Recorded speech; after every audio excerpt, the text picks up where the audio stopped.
And he goes jumping in. Amazing round. Great hat-trick from Taz. Big flashes in and counts the ultimate. Luna, a 20 health left. Oh no, she will flash. The shield clutch. Oh, a blink into all those units. The amazing defense champion of the Intel Extreme Masters. And welcome back here to the last day of the Intel Extreme Masters Global Challenge Kiev. We have the third place match for you right now coming up. Dignitas versus SK. Yep. It's going to be an interesting match. It's a little overshadowed by the finals, which have been hyped up beyond all reason. But I have some news for you. I just spoke to Skara out there, and he said, my mind will be blown. So I hope your minds will be blown as well. Nice. I hope that Dignitas are going to try something. And Freak, they used to be known for trying really weird things. Absolutely true. And of course, the caveat to that is when we talked with Ocelot from SK at both on and off camera, he's like, yeah, we have so many things planned for Moscow 5. It's going to be crazy. You won't even know. We have like all these strategies planned, and they played standard and lost. So hopefully they actually follow through on their plans of doing cool things. Fingers crossed and all that. I'm really looking forward to some really great games here.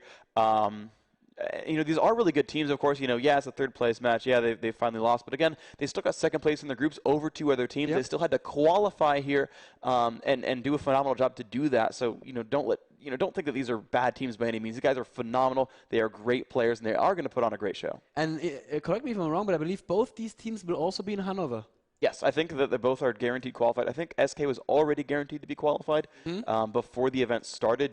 They already had enough points. I think Dignitas, by making it to the top 4, have put themselves in as well. So we will be seeing both these teams in 2 months, which means they still want to practice. They do want to put this game on to say, hey, last time we met, we're going to meet again. But last time we met on LAN, oh, we crushed you. So enjoy that pressure. And I think that's actually really worth doing, that LAN results do matter quite a lot, especially when your next match is going to be on LAN again. Yeah. And let me just run through the teams that according to Reddit, but I believe this is quite all right. I had a quick look yesterday and it seemed correct. So the teams that are definitely going to be at Hanover are CLG, that's CLG North America, of course, SK Gaming, Fnatic, Solomid, World Elite, so excited to see these guys again, Cypher, Dignitas, Millennium, Curse, Moscow 5, eHome, and IG. Okay. So that's 3 Asian teams even, and all these 3 teams were really, really surprisingly strong at Intel Extreme Masters Guangzhou that I casted with Joe Miller back in October. And we were like, yeah, it's going to be Asian teams. They're not in tune with the meta game. They may not be quite on the same level, and then just dominated. I mean, World Elite just completely were untouchable the entire tournament. Yeah. So and you know what? That's 3-4 months ago now. And what will they have done in that time? Probably gotten better. Practiced. Yes. Gotten better. Well, that said, I mean, if Moscow 5, they're also a team that kind of showed up out of nowhere, right? Where you said, the Asian teams, we'll see what they do if they can keep up. Moscow 5 showing up, and of course, they're in the finals. We have a lot of teams, actually, that are coming up as new teams, as well as the ones that are very storied, like SK, Fnatic, CLG US, Team Solomid, that have been around in the vernacular of the scene for quite some time. Looks like, by the way, that the players are saying that they are ready. I'm going to go ahead and say ready as well. Looks like we're good to go into this first game in this best of 3 for third place. Again, SK Gaming hailing from all over Europe, and Dignitas hailing from North America. I believe there's US and Canada players there. And we are, in fact, into Champion Select. Dignitas getting first pick, first ban. First ban is going to be Casio. I'm just calling it right now before they lock it in. They are against Ocelot. They're not ever going to let Ocelot play as Casio. I'm just... All right, there you go. Big surprise right there. All right, let's see if they ban the Rise in mid from Skara. Very, very strong Rise. Or if they're going to go for the... Was it a Karthus that they banned every single game? Pretty much, yeah. Yeah, I spoke to them about that as well. They're like, no, it's not against any particular player. It's just like we really hate Karthus, and we can't first pick him because we really hate to play him as well. There you go. Yeah, they say that basically their AP player Ocelot is just about killing the enemy champion, and that's wrong with Karthus. Karthus wants to hang back and just Q and farm up.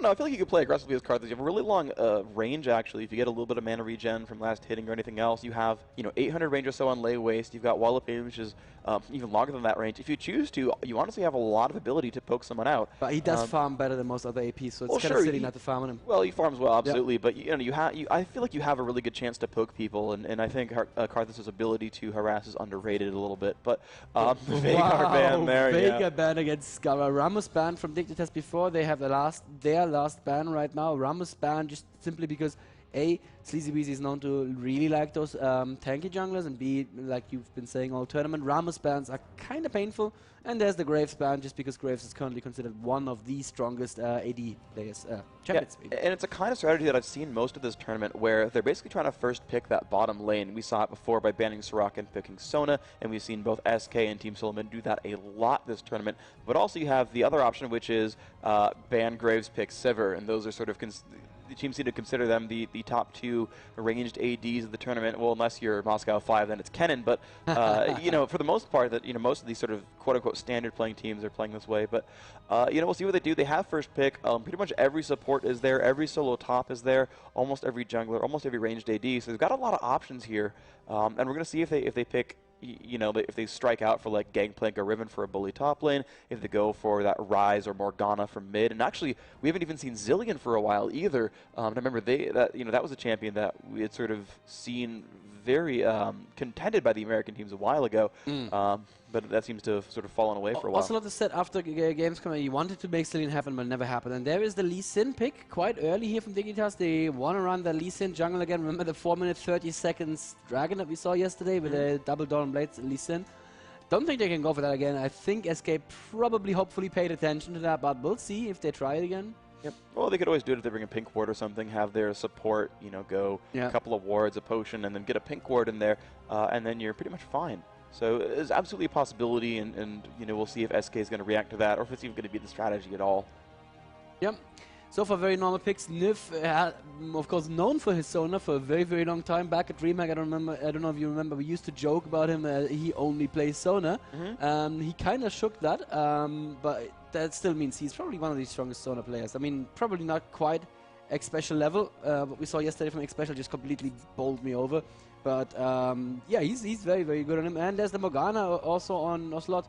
And no. Oh, they're going for a kill lane bottom with the Leona. I don't know if the Evelynn is a troll pick, but it's honestly... Yeah, it's okay, I do like Tristana Leona, though. That is still a very good pick there. And again, it's a kill lane. So yes, they have locked both those in. That's almost definitely the ranged AD and the support. Now, you could see AP Tristana. We've seen it a few times, not necessarily in tournament play, but is an option. But we'll see what they do. I mean, Cutie Pie has already... sort of picked the Tristana, saying, yeah, that's generally my main role, and, we'll see how that goes. Locust, right now, his summoners are exhaust and heal. You might keep those. He's going to be playing that Leona almost definitely. You can see SK here trying to choose between their ranged ADs. They picked a couple of different options there, and actually might be the first time we see Tryndamere. I don't think it's the first time in this tournament, but one of the early times. They're still trolling us. I'm not entirely sure if they actually want to go for that. But yeah, it's definitely a possibility. The Tryndamere top definitely, well, they already switched away from it. It's definitely an option. So the Maokai jungle kind of works as well, and we have Candy and Niv going back to what they really know, which is the Caitlyn Panda and Niv Sona. Yeah. Definitely both of them on their strongest bot lane champions at the moment. Cool. They're not considered the strongest in the metagame, but these players, they would have most experience on these champions. Yeah, and I think it's going to work out. I like all these SK champions so far. They are very much individually very strong, and I see it working together as well. You've got, Maokai puts his ultimate down. Sona and Morgana can do the same, but between Sona's dance and the tethers, I feel like you're going to be able to guarantee that Morgana does land the second half of her ultimate. You've got Caitlyn traps in there as well, which can synergize very, very well with Maokai ganks or with Morgana's Dark Binding. We've even got the chance for a Pantheon here. It could be the Leona Jarvan that we've seen before as well. The Leona Jarvan kill lane. Of course, Tristana can run a solo top because she has an escape. But then again, who's going to be mid? This Pantheon is going to counter lane. No, dude, Pantheon will counter lane Morgana really hard. She cannot block any of his damage. It's all physical. True, yeah. He's not going to take much damage from her because what's she going to do to him? Almost nothing, really. He's got a really high base movement speed, so he can dodge that Dark Binding. And then if she attacks against him, he's got that passive to block the damage up. But I think it's a really, really strong pick here. I like this a lot from Dignitas. Tell me something, though, about Pantheon and Morgana. Can he jump over the Dark Binding when he jumps onto her to stun her? I mean, or is he actually moving and targetable? For who? You said Panda. Pantheon versus Morgana. Yes, if he leaps at her, she can Black Shield herself, block the stun, or Dark Binding and root him when he lands. Okay. So yes, she has some defensive options, but you're not going to see him do that. You're going to see him throw just spears at her the entire time. It's going to be a Q spam until she's forced out of lane. Doesn't need to jump into range for a full combo until level maybe 8 or so when you get more than one rank into Heartseeker Strike. You're going to see him spam Q. Actually, I like the Tryndamere top lane. I'm wrong, by the way. It's actually Jungle Pantheon, and it's going to be solo top Lee Sin. So we are going to see AP Tristana as very much a possibility in mid lane. I'm glad I actually said that, by the way, when they first picked it, is that it's a possibility. It is the Leona Jarvan lane down there. It's a Jungle Pantheon, and of course, this is the patch where red buff still does apply on that Q, so I totally see it. And by the way, yes, Tryndamere was that last pick there. So Trynd versus Lee Sin actually is pretty good for Dignitas, actually. You think? Well, sure, because you've got the ability to jump on him, do a lot of damage there. When he does dive you, you slam the ground twice and you slow him down. He's got an attack speed slow as well. You've got Jarvan in the team just in general who has an armor buff for his whole team, so if he does max that E, he'll have an armor buff, and that'll help mitigate what Tryndamere does ever so slightly. Well, Tryndamere just picked Ghost as well. That just tells me he wants to chase down and go for the kills at top lane. Why else would you be picking such an early Ghost? Ghost on Tryndamere in top lane at all. I think that is a top lane that SK can actually win, so we're definitely going to be watching that. Sleazy Weezy, I have not seen him play Maokai, I don't think, but Maokai, very, very strong ganking champion once again. He's not a jungler that will build up lots and lots of damage and affect team fights with damage later on, but he has very strong ganks, and of course his ultimate reduces incoming champion damage by 20% or incoming non-tower? Non-tower damage by 20% is going to work very, very well for that.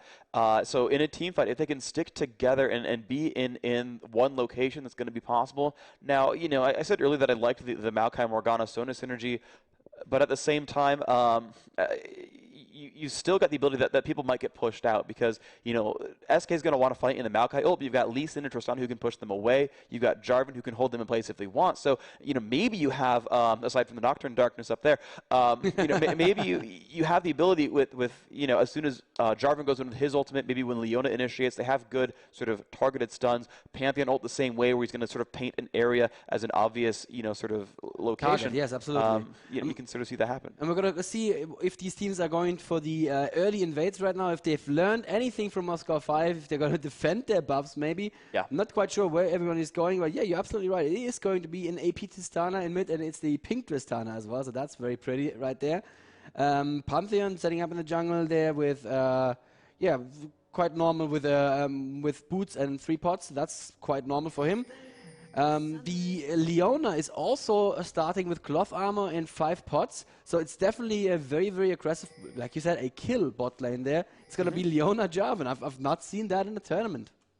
Yeah, and that is the first time. This is something that was popularized by the American team Goose, or a picture of a goose is the long form of that. And that is actually something that honestly, they popularized and that it worked very, very well for them. And I've actually heard a number of teams talk about, like, this bot lane's going to break at some point. I mean, why was it Goose that did this first? And they actually kind of said it disparagingly, like, come on, we're better than that. Like, why didn't we be the first one?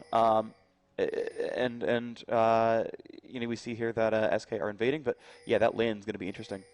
Yeah, and they are going to find Voyboy and Dominic here. They are not quite going to be able to get them. They just CV'd there a little bit too early. They could have waited a little bit with the CV because that CV, of course, announced them. But it looks like SK will now try to take the blue off of Dignitas' hands here. And Dignitas don't seem to be in any position to defend. So Voyboy is just going top lane to start laning. And yep, that's going to be an easy blue spiel there for them. Yeah, between Caitlyn traps and the saplings from Maokai, does not look like SK is going to want to give it this position anytime soon. And Dignitas is going to be like, well, okay, fine. Pantheon will start at race and then get maybe a fast red buff, and that could be a good stun, of course, a good gank rather. Yeah, Skara is going to help him. It's going to pull the red buff there. There's an early smite on red buff as well. So they just want to get that buff as quickly as possible. And yep, that's going to be a very early red buff there. Blue buff goes on to Sleazy. It looks like they're going to top lane with 3 of them right now. And Voyboy does not see this coming. He has no idea this is coming. He's going way too far in. Is he going to flash already? Yeah, there's the flash. He's waiting for the Dark Binding. Well played by Voyboy there. Just waiting for the Dark Binding before he flashed. He took a little bit of damage, but I feel like SK, in the grand scheme of things, maybe wasted more time there. Yeah, absolutely. And you can see that Scar, of course, did get to free from mid for a while, got that early point and explosive shot, and rocket jump as well, and that just looks all kinds of powerful. Wait, Ocelot's bot lane? Oh my gosh, they're sending Morgana in 1v2 because they know. Oh wow, but look at that damage immediately. Ocelot, not a happy place. Ignite picks up the first blood. And I was about to say, you know, he's probably pretty safe with Black Shield, but if you're not level 2 yet, that's not going to be so good for you. You don't have Black Shield. Wow. Yes, exactly. So there's that lane, by the way. Pretty strong. That is an interesting lane swap there from SK. I see it making sense later on, but yeah, he had to be a little bit more careful there. Oh, hold on, here comes Scara Pantheon. jumping in. Oh, Pantheon ganking again. He ganked before already. Kevin gets the stun off. Voibo is going to get the Q off if he wants to, but he's trying for the E. Doesn't quite get in range. Wanted to go for the slow and then land the Q afterwards. He wasn't going to dive in with the second part of Q, but certainly. Right. But yeah, we have the Sona Caitlyn lane mid to try to block out Scara. I feel like Scara is going to be fairly safe here, though. He's got boots. Yeah, Caitlyn can kind of poke, but I feel like Tristana, you know, is one of the safer lanes here. She can jump away from anything. Yep. Yeah, there comes the aggressive Sona. That's going to be a little bit more difficult. Yeah, Scara's getting hurt now. Yep. Scara's AP Tristana obviously only has damage on moves that are really dangerous to him. I mean, okay, he has the ultimate once he gets to level 6, so that's safe, but he really needs to jump in to do damage, and the E doesn't have all that great range either. So yeah, I don't really see the AP Tristana working for him in lane. He just needs to rely on auto attacks to last hit this. Yep, and he's actually got no bonus base attack damage. You can see the 56 AD is pretty much standard for a level 3 ranged champion. You can see Pantheon actually holding by, though. And remember that rocket jump has great initiation range and has a nice slow there, so she can set up for Pantheon quite easily if she wants to do that. And actually that is going to be, it's going to rocket jump onto Nif. Nif will flash because there comes I Will Dominate. And actually, yep, tosses out a spear shot, and you can see Nif down to half health. Yeah, that was well done. Oh, Ocelot. Oh, you're taking damage right now. I'm just going to wait. Okay, the spell should definitely help that the Dark Binding came a little bit late, but it's not going to be an easy lane by any means. Oh, wow. And Voiboy does so much damage to Kevin there. You can see every time he walks into range, E, E, Q, Q, and that hurts quite a bit. You can see Kevin spinning away, last hitting a little bit, but you know, it's 15 to 21. Yeah, there's a minion wave there to last hit, but still, Voiboy's looking good right now. Trinity is going to be more scary once he hits like level 5, 6 or so. That's generally when he starts being more of a presence in his lane. But yeah, it's not an easy lane. That is definitely true. And Maokai has not been ganked anywhere yet. Oh yeah, he's waiting in bottom. But now they know he's there because they actually ate that sapling almost. So I feel like they would be mistaken. Oh no, actually, yeah, he face checks with the javelin there with his E, and that's going to reveal that little area, and so they know Maokai. Yeah, Maokai runs away. Yeah, I feel like Scara's AP Tristana is really not working. I mean, it's 21 to 33 CS right now. Unless he starts ganking and, I mean, getting ganks and actually killing them, I really don't see it working. Yeah, and Caliban just punishing him here there constantly with the healing on his side and that great range. Tristana's range not so great at the early levels.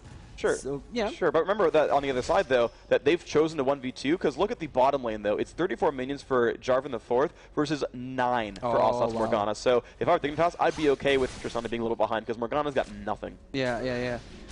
Well, Morgana is not one of those APs that really needs to have massive farm to be useful, because their ultimate is still useful with the stun, but somebody else is going to need to do the damages then. Well, thankfully they have Tryndamere, so that'll be a good start. Caitlyn, obviously having a very good lane, also will have a pretty good late game as well, because she's farming very, very efficiently. 44 minions is the highest in the game, and actually Pantheon's not getting any great ganks, so they might be happy with how that pans out. Maokai is now coming top lane to maybe try and give Kevin some breathing room here. Kevin is actually doing pretty well on sustaining against this Voiboy right now. Maokai is setting up maybe a little bit too late because the lane is now pushed, and Voiboy should be safe unless he goes in for a last hit. And I have a quick look at the map. Oh, he's using Q to last hit. I think he knows something's up. He does not have vision of that river. He shouldn't know that he's showing up. There he is. Yep, goes in for last hit. Gets jumped on. And here comes the damage output. Oh, he kicks him back into the turret. Trying to stay alive. Voiboy, though, still not in great shape. Has to flash now. Level 6, and that's going to get dropped down by the Maokai. Excellent play there by SK.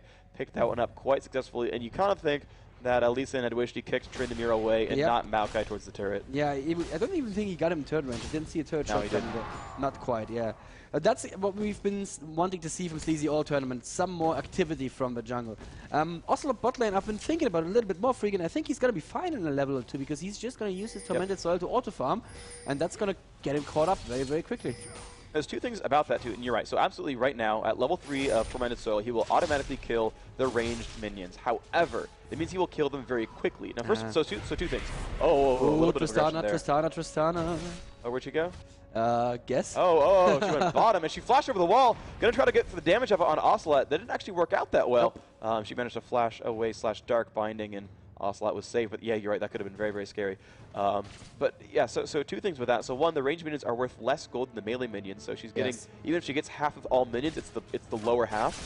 Second, it's gonna make that lane auto push, you know, to down to this area, which means that Morgana can't even soak up experience anymore. You can see, you know, she's pushed very, very far back. If she pushes again, she'll be in bad shape. And that's how the last gank happened, in fact, was she was so far up, she had to burn flash to survive. Currently 9k gold on both teams, so entirely even, but mid-turret in a lot of trouble there. Candy Panda just completely pushing out Skara and Pantheon when he comes to hold the lane and doing so much damage to that turret. Yeah, it's actually looking really good for SK if they can get that first turret. Oh, very, very aggressive play there on bot lane. They're diving into the turret against Ocelot. He managed to stay back. Sleazy is now coming in. Not going to get in range for a Twisted Advance, unfortunately. Could have been good, but I don't think it would have been a kill right there. Could have pushed one of them out of lane, maybe. Yeah, maybe. I mean, the double bindings would have been pretty good. There was an advance in a dark binding, Tormented Soil. Scar just taking a harass from this Caitlyn, just using her ult on cooldown just to push her away. Of course, Scar with no sustain. They're going to be happy to get some free damage out of it. And they will get the turret, in fact. You can see Candy Panda, for no real reason, choosing to walk back and forth to last hit that turret. Not exactly worth anything, but sure, why not? Well, that way you just stay in practice, you know? Yeah, you have habits die movement, exactly. Okay, I'll give you that one. That's why you spam the box selector in the beginning of a StarCraft game, just to keep your hands warm.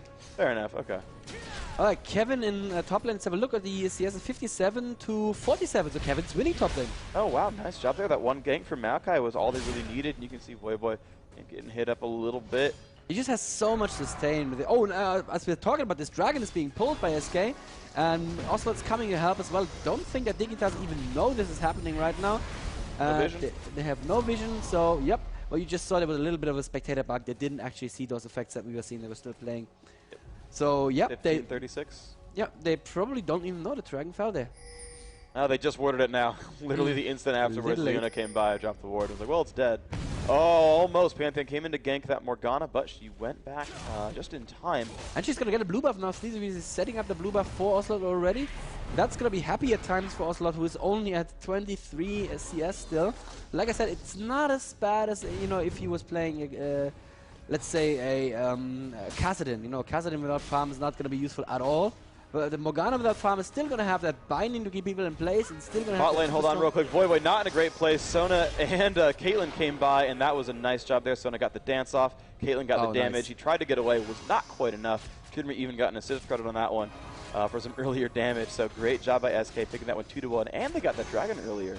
Yeah, it looks really good for them right now. They are about 2k gold ahead, 2.2k actually, and they're going to take another turret, and that puts them 3k gold ahead. That's phenomenal. SK is doing a great job this game. And to keep up on the minions, you said that, you know... Oh, it's another bot lane. Sleazy getting dived under turret. He is trying to juke, but he can't juke due to Jarvan's ultimate. There's the ping going down on Jarvan right now. Morgana is not going to get in range. That was close. But yeah, Sleazy was trying to hold the lane, but Ocelot was gone for a second there, but just no chance. The two Demacians just diving him with no mercy at all. Absolutely. And... good amount of pain there. Scar is going to continue to last hit. And now, you know, we're talking earlier about how, you know, it was 9 to 20 or so, how Morgana was completely under farming against Tristana. But now it's Morgana 41 to Tristana 54. That kind of equaled out for the most part. So, yeah, they got that kill now, so they got a little bit of advantage back. But it's 2 turrets and a dragon, pretty much separating these teams. And you can kind of tell from the gold up there, yeah, it's you know, 2,400 gold, and that's about appropriate for what you'd see from that kind of advantage. Jarvan has a lot of farm, but what exactly does that mean for Jarvan to have farm? I mean, is he going to be a huge damage threat, or is he just going to be a tank? I think he scales plenty. Dragon Strike has greater than 1.0 AD ratio. His ultimate the same way. I think it's like 1.2 and 1.5. So he will get a bit, quite a lot out of gaining some attack damage here. It could be great for him. Okay, let's see how Cutie-Pie is going to do on a non-ranged AD. Oh, we'll see. He's going to get these minions down as best he can. He is 92 minions, the highest in the game. Oh, mid lane, Niv is getting caught here by the... Oh, God, the entire team Dignitas, literally everybody jumping on him. First it was Pantheon, then Leona, and then Tristana, and Candy Panda also in trouble now. Panther coming in again, not quite hitting her. Let's see, yes, the Black Shield is gonna keep us there. Sleazy in trouble now, but there's Ocelot now, and he can actually use his ultimate if he wants to. Yes, he did, and it triggers, and that's going to be a kill on Locust, certainly. Yes, there it is. So they kind of turned this one around nicely. It was a 2-for-3 in exchange in favor of SK. Actually, hold that. 2-for-4 in favor of SK. So, yeah, that looked really strong from Dignitas. They did a really nice move. They're going in very aggressively. But I'm not quite sure if Panther really should have done like the 0 distance jump there. That was probably not the best move. Got some good damage. They got Maokai low, but he managed to just barely stay alive against that, and that kind of just ruined it for him. Yeah, you know, when Maokai is in a team fight, his passive is just going to trigger all the time. Oh, yeah. Yeah, that's a lot of baiting you can do there.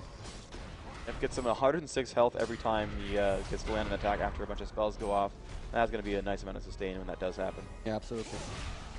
Kevin has the Rigorous Lantern and also a seal, so he is starting to become a really scary Trinder man.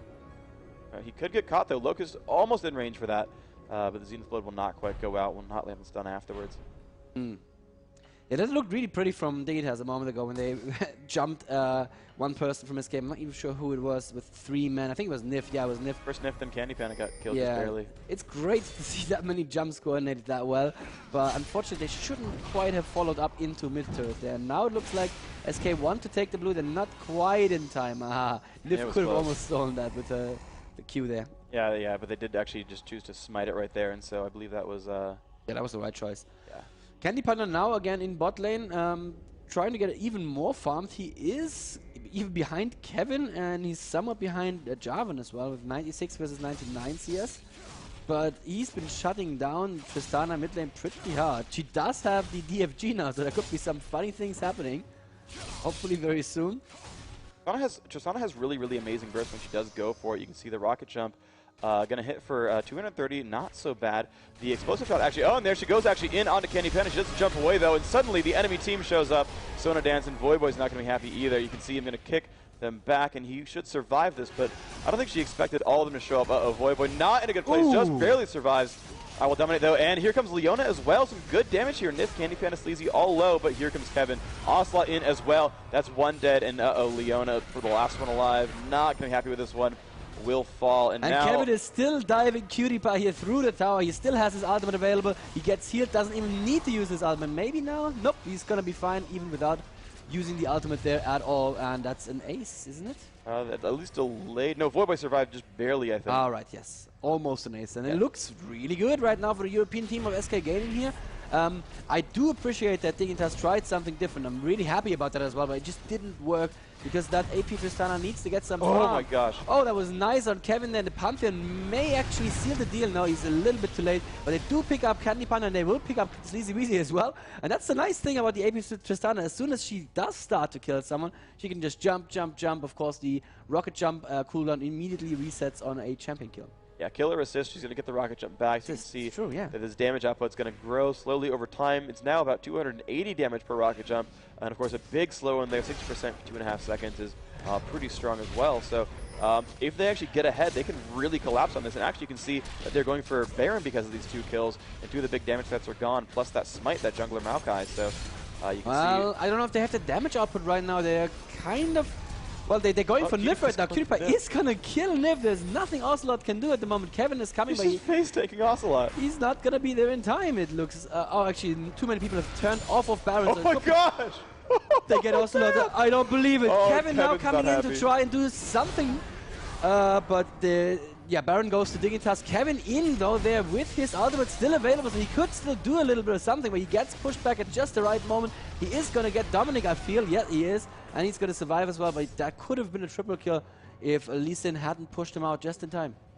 Yeah, that was absolutely very, very close. But they got Baron. They went plus 2 kills for 2 deaths. So, you know, they traded pretty well there. However, this 4v3 could be enough to push down a turret. And you can see they're going to dive right in. This turret will go down, and they will go for the inhibitor next. Now, Kevin has no ultimate, and they do have the Tristana just up now. So they can snowball this fight out really, really fast. If Kevin gets too overconfident, he's got a full minute left before he can get back in on that.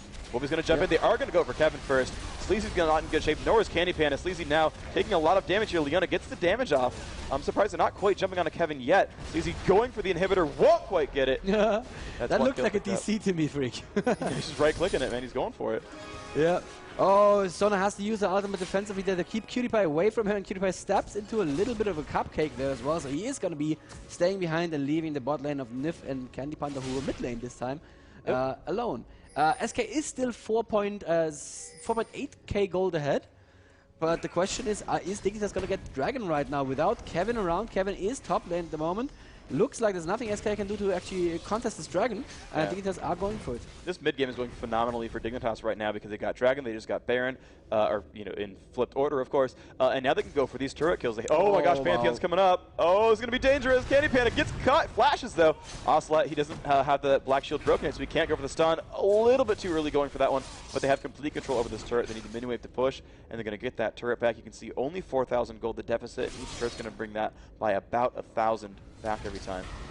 Skara gets caught in a dark binding, though. If CCB gets vision for the twisted advance, that could be a dead Skara, no, it looks like they are safe. Is SK though going in? Nif is there, but Nif does not have his ultimate available. It's still half of cooldown, so that was a little silly going in that early. And QtPie jumping in with the ultimate, beautifully baited though from Nif, flashes only after Jarvan uses the ultimate. And oh, so much damage from Skara against Candy Panda there. QtPie going in across the wall, he's going for Nif as well, and this is almost a kill steal from Leona. There's still pings on Skara. It looks like Sleazy wants to go for the longest twisted advance in the game. Beautifully done. Oh, Ocelot taking so much damage. Flashes over the wall though and gets the kill on Pantheon. Locust now on him, but remember, Locust is just a support. Voiboy is coming as well, but he's not going to get to Ocelot. And oh, this should be the kill on Voiboy, but he's trying to get Ocelot. He does get it! What is happening, Freak? Amazing. He was trying so hard to W to his teammate to get the position, and he gets it again! He's still getting away from Kevin, but Kevin should have the ult, and oh my gosh, the damage out, but he is dominating people right now. And you can just see that even QtPie, Jarvan with a bunch of armor, just is not having a great time. No, he kills him actually! Yep. Oh my gosh, and now Sleazy is alone. He does have flash, though he should be safe, and if he can find an enemy minion to jump to, he'll be happier there too. And there's the knockup. That could have been what he was waiting for. No, he'll just... That was a silly flash, but his team shows up, and here comes Sona and Caitlyn. He jumped out of the cupcake too, but Candy Panda not in a good place right here. Knocked up again, and Jarvan can pick that one up as well. And there comes Leona. There's another kill. Leona gets the kill credit. Nif now running away, and oh my gosh, that was like 18 kills in a row right there. What are SK doing? That was... I'm sorry, that fight was too fun. Oh my god. I was like, oh my god, I have no idea what's going on anymore. I hope there's going to be a break for a second so I can pass it over to Freak, but like it just didn't stop Freak. So I wanted a break as well to say that Tryndamere backdoored the inhibitor, but that was 2.5 minutes ago. Oh my, yes, I didn't even see that. I saw the kill call out, and I'm like, well, at some point I'll say it. Maybe after the fight's done.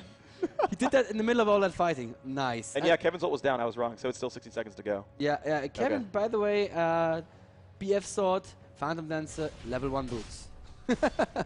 That's how you do it, I guess. Yeah, it's good damage up. But really, once you have a bunch of points in Bloodlust as he does, and he went for the fast wriggles, your AD is enough that you want to go for the early crit and attack speed. So rushing a Phantom Dancer, very, very smart choice there. And now, of course, probably Infinity Edge. Yeah, he is very, very scary right now, that Tryndamere. That's the kind of Tryndamere that causes Tryndamere OP posts on the forums. Maybe 15 so far though. Yeah, but 5-1-5. Yeah, he's kind of the reason his team. And I've saying in the whole tournament, Kevin is actually really pretty good in that top lane. You said Lee Sin should win Tryndamere, and for all I know, that's absolutely right. But Kevin is good. Yeah, he's doing very, very well. Lee Sin actually 2, 4, and 3, definitely behind in minions as well. 150, the highest minion total, is that Tryndamere. Dignitas not too far behind at 133, but still not quite as scary. And I like that he's going for the Mercury Treads on Tryndamere because he said like the only thing I'm really scared of is, I don't know, is it that Tristana with the DFG EW combo? Well, there's a lot of stuns here. You've got the Tristana rocket jump slow. You've got nothing really from Jarvan. You've got Locust has 2 slows in his kit. Pantheon's got a slow or a stun as well. And Voiboy has a very crushing slow actually. So yeah, I totally see it. Yeah, Candy and Nif going bot lane to probably just farm a little bit. It's a bit of a passive game again. If this was M5, they'd probably be setting up the enemy forest to kill people. Oh, Skara, this is so much fun to watch. He just jumps into a creep wave and it goes away. Nice, nice. Yeah, you can see explosive shot, rocket jump there. 370 damage now on those rocket jumps. Pretty painful. Yeah, and if he assists or kills someone, as we said, you can just do it again and again and again until the team is down. Looks like all of SK, almost all of SK 4 men are in bot lane right now. They want to take this turret as well. And there's a couple of fallback pings, and that's exactly what they're doing now. Shirelia's proc, though. Are they going to get in range? Perfect hit from Leona. Oh my god. Kevin is going to be so dead as well. He has his ultimate on right now, but is it going to be enough? He has the damage over time proccing. Yep, it was not enough. The fallback pings there, they should have listened to them, you know? They tried, they did, they ran, but Leona, long-range ultimate, did a great job. And I just realized something else, too. So Tristana's rocket jump, or not rocket jump, sorry, but explosive shot is a really good counter to Tryndamere for another reason. So it's a healing debuff, which means once his ult ends, he's going to try to heal with Bloodlust, and he's only going to get half that health back. Also, it's a pretty long duration damage over time, so once that ult ends, he's going to take 400 damage. Basically, you just need to count like 2 seconds into Tryndamere's ult, and then you can put an explosive shot on him, and you'll be guaranteed to do some damage after the ult ends. Of course, the later you can keep it, the better. And that's exactly what he did. Tryndamere did spin slash over the wall, but the ult ended, and explosive shot ticked down and killed him. Yep, and now Dignitas for the first time, no, second time, they got first blood, are winning in kills. They're still down 1,500 gold, but they bridged that gap quite significantly. And the funny thing also is SK has a pretty much standard, like, strong lineup. Dignitas is like, yeah, Leona Jarvan bottom, AP Tristana. By the way, this is SK Gaming. They're pretty good. You might have heard of them. I hear they got second. No, they didn't. Actually, they didn't make the Season 1 champs. But they got second place at the last IEM stop. And you know, again, they're quite the strong team. But Dignitas pulling out some great moves, and it's working. Yep, the death cap on Tristana is not far away right now, and that's when she's going to start being really crazy strong. And I like to see that. You see Ocelot sometimes playing the AP Tristana in solo queue, but you know, people accuse him of trolling, and you know what? It's working here. This is a tournament game. Yeah, I'm just trying to process how AP Tristana is functioning, and all I can think of is greatly. Yes, well. Extremely well. SK have pulled the dragon, are doing it right now. Dignitas don't seem to be aware. Actually, Dignitas, no, they are aware. They're just going to say, we take dragon, that's fine. We're going to take Baron. You know what? I think Baron's a bit better. Yep, they've got a ward right there. They do know about it. The CV went off, and they see him coming in now as well. So we're going to see what this fight's going to do. It's still at half health. They're going to get jumped on. This could be really bad. Nope, they're going to go in. There's the Leona ultimate on there as well. The Pantheon jumped in at the beginning of that fight. Sona dance. Bam, there's some damage happening. Who's going to die first? Well, it looks like actually I Will Dominate not in a great place. Trying to jump on a Candy Panda. It looks like Ocelot might fall. The Locust very, very low as well. Sona gets that first kill. Jarvan not quite getting the kill with his ult, but it looks like almost the kill. Coming in there, Kevin picking up another one. That's a double kill for him. 3 dead so far. Lee Sin finally getting that kill onto Candy Panda, but 3 for 1, still not great. Yeah, Ocelot went really, really low, and they chased him really hardcore, but it just wasn't quite enough. And they actually catch up there on QtPie. QtPie not looking, actually perfect flash there. Exactly right. Ocelot is going to say, you know what? Didn't see him. I'll just take the inhib. Yeah, they go for the inhib, but yeah, Tryndamere didn't quite see him. Would have gotten him with a mocking shout for sure. Poultry shout, I think it's called. Poultry shout, yeah, sometimes. If they're facing towards you, it's just mocking shout. That's true. Yeah. But yeah, excellent job right there by SK. A beautiful fight there. The Pantheon ult was good. It just didn't matter. They had so much damage, but they chopped up the right targets. And it definitely just went so very well for them. And it's getting to the point where Tryndamere is really going to be this absolute force to reckon with. If you can shut him down early in the fight, you really can. I mean, you have to go for the Candy Panda for the Caitlyn as well. It's just not going to work. And Caitlyn doing great juking in that fight as well. She used her E to full effect. Maokai kept peeling people off of her, then she flashed out of the Jarvan ultimate, so she did a lot of stuff to stay alive, and that just meant a lot of them... They're going for it again. Yeah, a lot of them just spent a lot of time chasing her, but SK are around. Do Dignitas really want a repeat of that wipe? Well, they want to try, though. They're hoping they're out of position or healing. They made the call because they're losing this game a little bit now. And here comes Sleazy in the front. A perfect ultimate from him. Will Dominate gets caught right there. And yeah, he's down to half health before the fight even starts. They're going for the focus onto Kevin, but Kevin does have his ult still. A good lead. Oh no, and they're going to get Candy Panda right away, and that rocket jump is going to be back up, of course. So Scarra does evade that, but drops to Tryndamere very, very fast. Ocelot in a happy place, and looks pretty bad for Void, but he's going to fall down. Now Jarvan and Leona do pick up 1 kill, but now it's 2v3. They're going to have to run away from this one. They're very afraid of this Tryndamere, who does still have his ultimate. No exhaust or ghost, but yeah, there's the Poultry Shout. And the knockup goes through, doing some good damage. Ocelot with a great black shield. The Locust will fall, and now QtPie without any mana is not going to get away from this, almost definitely. Yeah, it's kind of hard to jump when you don't have mana to jump. What is... Oh, Kevin was just waiting for the splitting slash there. Nicely done. Doesn't really matter. Yeah, PewDiePie is dead here. And that is even more of an advantage now for SK Gaming. They are about 5k gold ahead. Yeah, they've built themselves quite the advantage, absolutely, at 5k, and that kind of breaks that sort of 10% unofficial rule mark where it's like, yeah, you really are kind of winning this game by this point. I kind of question a little bit the decision from Kevin to just go home, because as this super Trinity, he could have picked up the dragon in just seconds there, but they may be afraid that Dignitas are going for a third Baron right away. At that point, yeah, they do need Trin to stop a 5v4. He is really kind of carrying this game right now, Kevin. Yep. 12-2 is the yeah. only reason his team is positive. I mean, when you're +10 and your whole team is +3, it's kind of your fault your team's winning. Yep, absolutely. 700 damage crits there against the Lizards. That's pretty nice. And of course, as soon as that's said, Candy Panda and Nip are farming bottom. So here comes Dignitas again. It's warded, but man. you know, they'll try. How often are you gonna try this, guys? Every time they respawn. Every time, just go straight for Baron. They're all minus the time. Jarvan though, so they're gonna run away. It's a little silly, and you know, yeah, Candy Panda could have even stayed, but he didn't quite notice. But every creep that he picks up is just going to. It's just going to put him further and further ahead, and they don't really have that ranged AD that you normally have on a team setup. They have Jarvan, who does lots of damage, right? But he has to be in, and he has to kind of be in danger, so he has to itemize a little bit of survivability as well. Just means that Candy Panda is going to have so much more in raw DPS. Yep, Scar still without a death cap. He's actually 7 gold away from that one, so that's going to be a big impact. But you're right, Dignitas is very much assassin-based. They've got, you know, Jarvan, who's very bursty, jumps on one guy, goes for the damage. But Pantheon, very much assassin-y, very bursty. Tristana, AP, the epitome of that role, in fact. Yeah. And so they really are about jumping onto one target. However, Ocelot's got enough AP now that that Black Shield's going to matter quite a bit. Kevin has his ultimate. They've jumped Candy Panda almost every time in these fights, and he's died. But then it's, well, Tryndamere is going to, you know, show up and mop you guys up. And you know, the repeated rocket jumps are not enough to make that happen for them. They can't quite pick up enough of these kills. You know, ideally they one-shot Caitlyn, they one-shot Sona. They try to pick up Morgana once their Black Shield or Zhonya's ends, but so far that's not been happening. She's been doing a very good job of staying alive in these fights, and then they're kind of out of options. I have to say that the farm looks better on Team Dignitas. There's a... Ocelot is still really underfarmed compared to Tristana and Maokai, really compared to their jungler.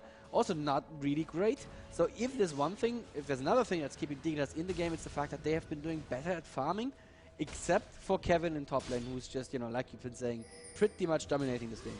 Yeah, Oh, Candy Panda, what are you doing? That's just silly. Gets caught in the middle of everything. They get flashes out, but there's a flash after and a Jarvan ultimate. That's Candy Panda dying for absolutely no reason. And guess what? Dignitas are probably going to go... Oh my god! He saved Sona.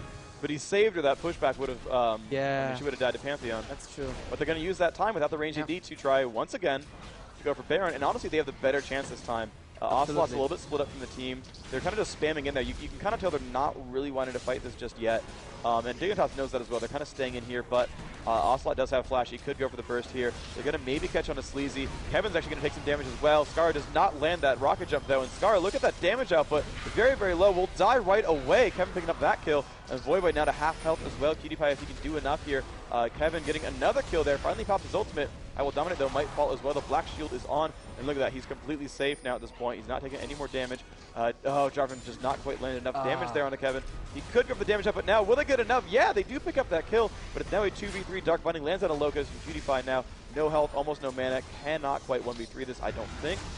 Got some good damage of it, but oh my gosh, actually kills. Are you serious? Wow. And he's not even dead. There he goes, finally falls down, but I don't think this two-man team from SK. Oh, they've got Caitlyn coming back. Yeah, Caitlyn, they can do the Baron, actually. That was another one of those fights that just didn't seem to want to end there. Ocelot did a perfect flash initiator. It just has to be said. Perfectly in, immediately used to Sonya. He enabled that kill on Scala because Scala could not jump away when he was stunned from the ultimate, and Kevin just picked that up happily enough to get that kill. And I think that's really what won them this fight. The perfect 5-man caught in Morgana ultimate. Yeah, absolutely. And, you know, not to harp on him too badly, but Scar did miss his rocket jump. He went for that Tryndamere, and of course, it's a good idea to do so to try to get that kill onto Trynd. You know, he's the most important target there. If they can force him away from the fight early, they'll win the rest of the fight because the sustained damage output is not there from SK. They've got Maokai, Morgana going for Zhonya's early, and she's not really a sustained mage anyway. So if they could have forced out Trynd, I mean, that was the right attempt to go for him, but unfortunately, he did spin out of the way with that spinning slash before Tristana could land rocket jump, and then that just meant that, you know, Scar just had nothing else to do. She couldn't push back the Morgana and just got caught out. And let's not forget that SK was a man down in this fight. Candy Panda had died before the fight, so that was a 4-5. Yep, and Baron was on their team, so that kind of equalized it a little bit. But still. Yeah, no, you're completely right that they managed to win that fight 4v5. Oh, Kevin May finds Scar in the middle of it. He gets the poultry shot off, but he does not quite get in range there. Scar was a little low as well. That would have been 3 or 4 attacks from Kevin, probably. Yeah, he would have still had Buster Shot, which probably would have been okay, but it certainly would have been kind of close. Yep. And Kevin building a seal on top of the Phantom Dancer and Infinity Edge. That is such a scary Tryndamere man right now. Could have got a 100% crit, and he got a Zeal. Yeah. All right. I mean, maybe he needed that little bit extra, but he's pretty much full out on crit chance. Yeah, he's just gonna crit all day long, and it's gonna hurt. 700 or so. Yeah. Yeah, a little bit of pain, a little bit. And they're going for the inhib again. I don't think that Dignitas can defend it unless they get like a godlike initiation. But who would even initiate? I mean, Jarvan. But Jarvan's the main damage output. I mean, that would be perfect. Leona ultimate. But like we said, Assassin team on Dignitas, they all need to go in to do the damage. Yep, they're finally going to get to the point of being a full bruiser lineup as well. This Lee Sin's getting close to finishing his Atma, so he'll get a good spike of about 52 damage when he finishes that. You can see his gold right there. 800, he's only about, you know, 700 away from finishing that item because he can afford the crit cloak now. So if they can get to that point, they'll have 2 kind of melee AD guys. And as much as, you know, Jarvan is kind of bursty, he does have that attack speed buff. You can see that E has been maxed out now, which gives his whole team 22% attack speed, which will help that Lee Sin. It will help himself. It will even help Pantheon if Pantheon can get durable enough. Like he's right now building full tank. If he can ever get Frozen Mallet and Atmas, he'll have 200-something attack damage. And, you know, late game, you've got 3 bruisers on Dignitas, and that can work out. And we'll just see if that can actually happen. The thing is, there's a bruiser on Team SK as well, and his name is Tryndamere. So the damage up is just not comparable there, I think. Nif doing something that I usually get yelled up when I do a range team with my friends. He's building a Tears on Sona. I can totally see it. I mean, I totally think it's great. If it goes to the late game, you can build an Archangels, and that's gonna have some impact. But most importantly, you're never gonna run out of mana. Absolutely. Oh, but don't get caught, Nif. Oh, they're all waiting here. They're hoping for Nif to come there, but I don't know if they saw him actually. I'm not quite sure what they're doing right now. They're waiting for Dragon. What is Dignitas doing there? They might be. They have really good ward coverage of that. No, they're going to back off. They thought maybe Dragon would be coming up, but they're going to go back, farm their base because they know that minions are going to start hurting that Nexus. And again, when your inhib's down, you have minions knocking at your front door the entire game. You get a little bit of a farm advantage there. You're going to see this 10,000 gold lead start to shrink a little bit.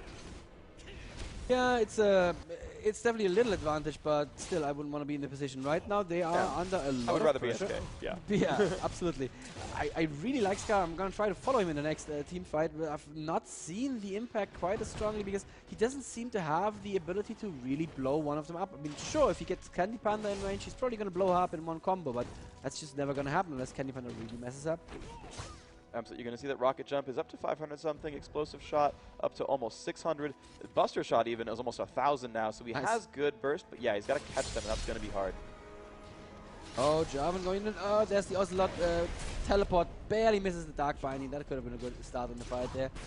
But Cutie Pie still very much in the front, tanking damage, tanking aggro.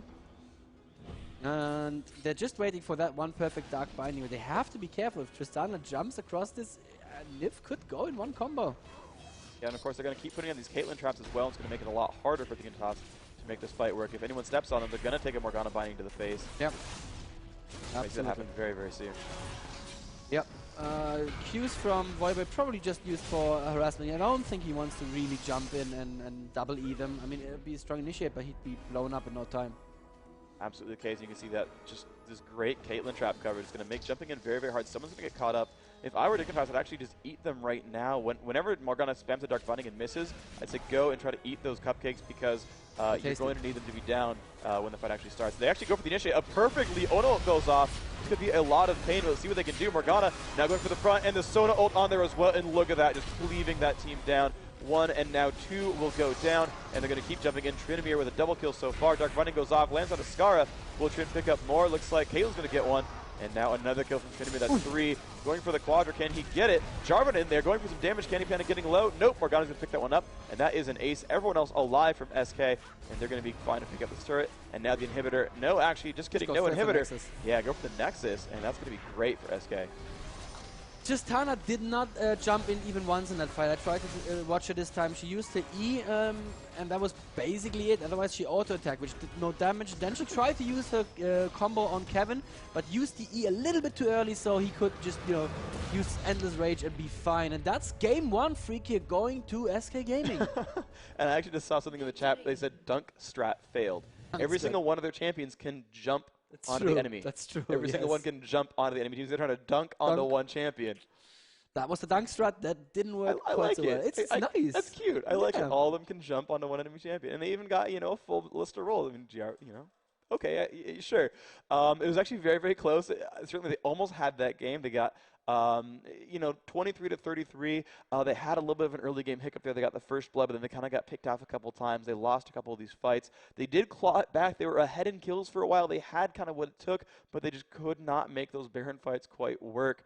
And they got one of them off of one of those team fights, but they just kind of kept trying, and they would lose 3. They try and they lose literally 3. 3 losing team fights at Baron in a row. Yep. And it's not like there was any farming period between it. It was like, no, Baron, we're all dead. You know what? Respawn, go Baron.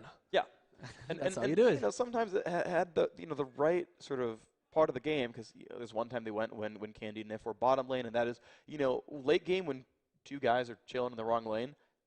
Good time to go Baron, but they could not quite get the damage up out there. And you mentioned they lack a ranged AD, and you're right, when you're itemizing like the Jarvan, where you're going Atmas and Frozen Mallet, you don't have a DPS of an Infinity Edge and a Phantom Dancer. Those are a little different. Yeah. And so they just couldn't quite tear him down. Even though it was very, very fun to watch that Jarvan. Oh, super fun. And he said, no, he killed somebody. But now he said, oh, no, he killed somebody else. Because remember that Jarvan has that passive that gives him how many % of max health on a hit every 3 seconds or so? Yeah, so basically whenever you hit an enemy target, you do 6 to 10% based on level physical damage of their current health. So if they're at 5,000 current health, you'll do 500 damage at level 18.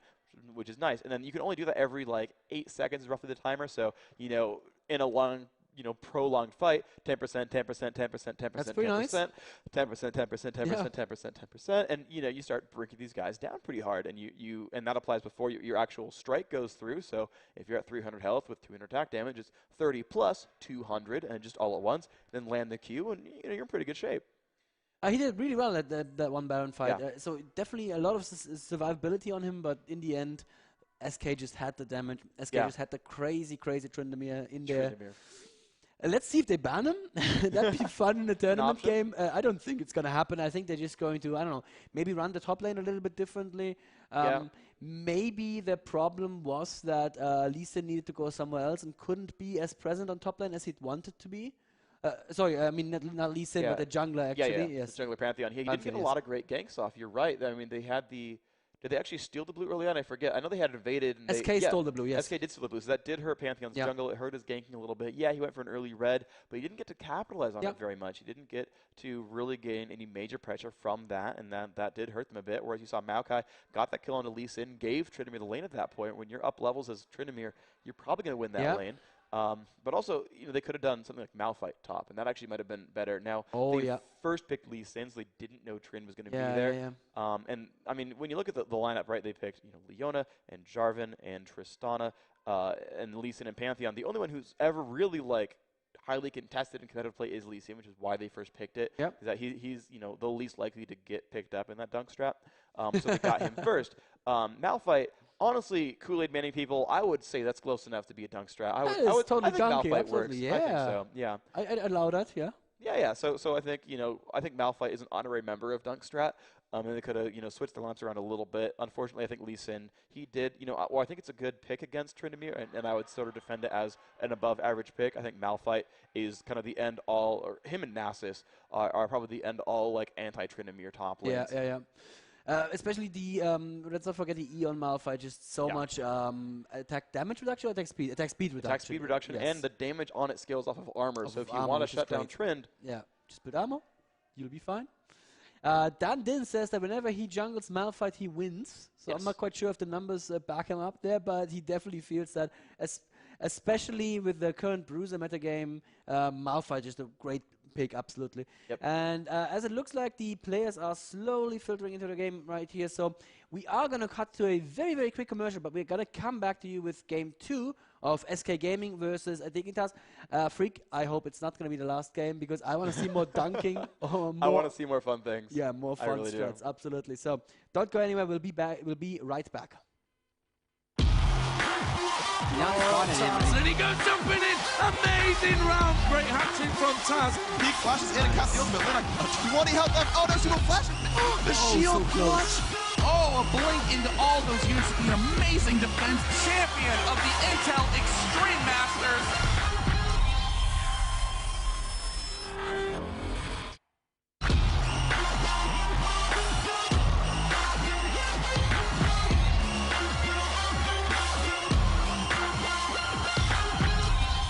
The Intel Extreme Master.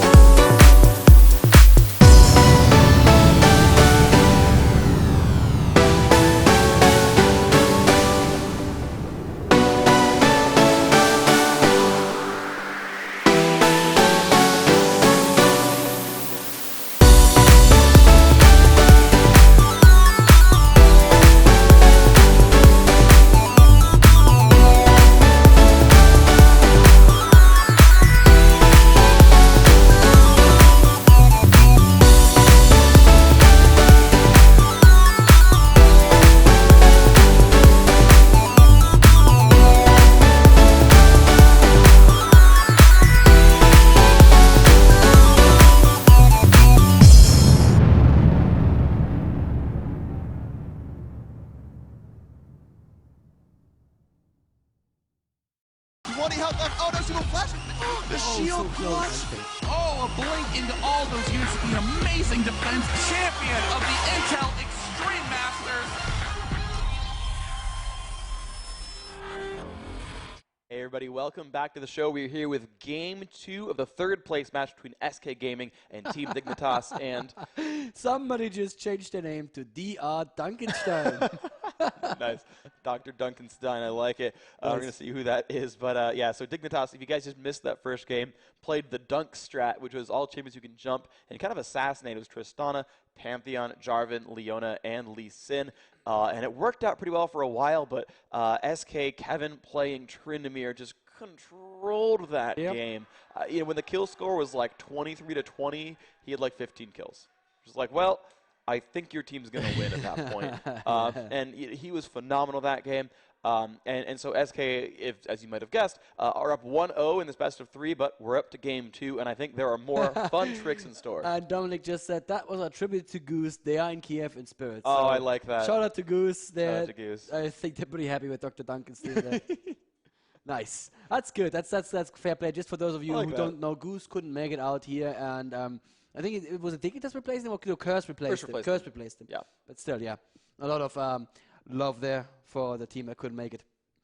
And then, yeah, we're going to see. Actually, that, by the way, is Cutie Pie, who changed his name there. As Scara Boy. Nice. I like it. Dominic / I Will Dominate and Locust are actually holding their own names. So, yeah, we'll see what else they have in store for us. Earlier in the days, SK was talking to me about the strategies they had in store, things that they could have used to work pretty well here. We'll see if they pull out something unorthodox. Dignitas, I think. And, we hyped them up before as a team that does crazy things. We did see that this time. They pulled out something crazy. Yep.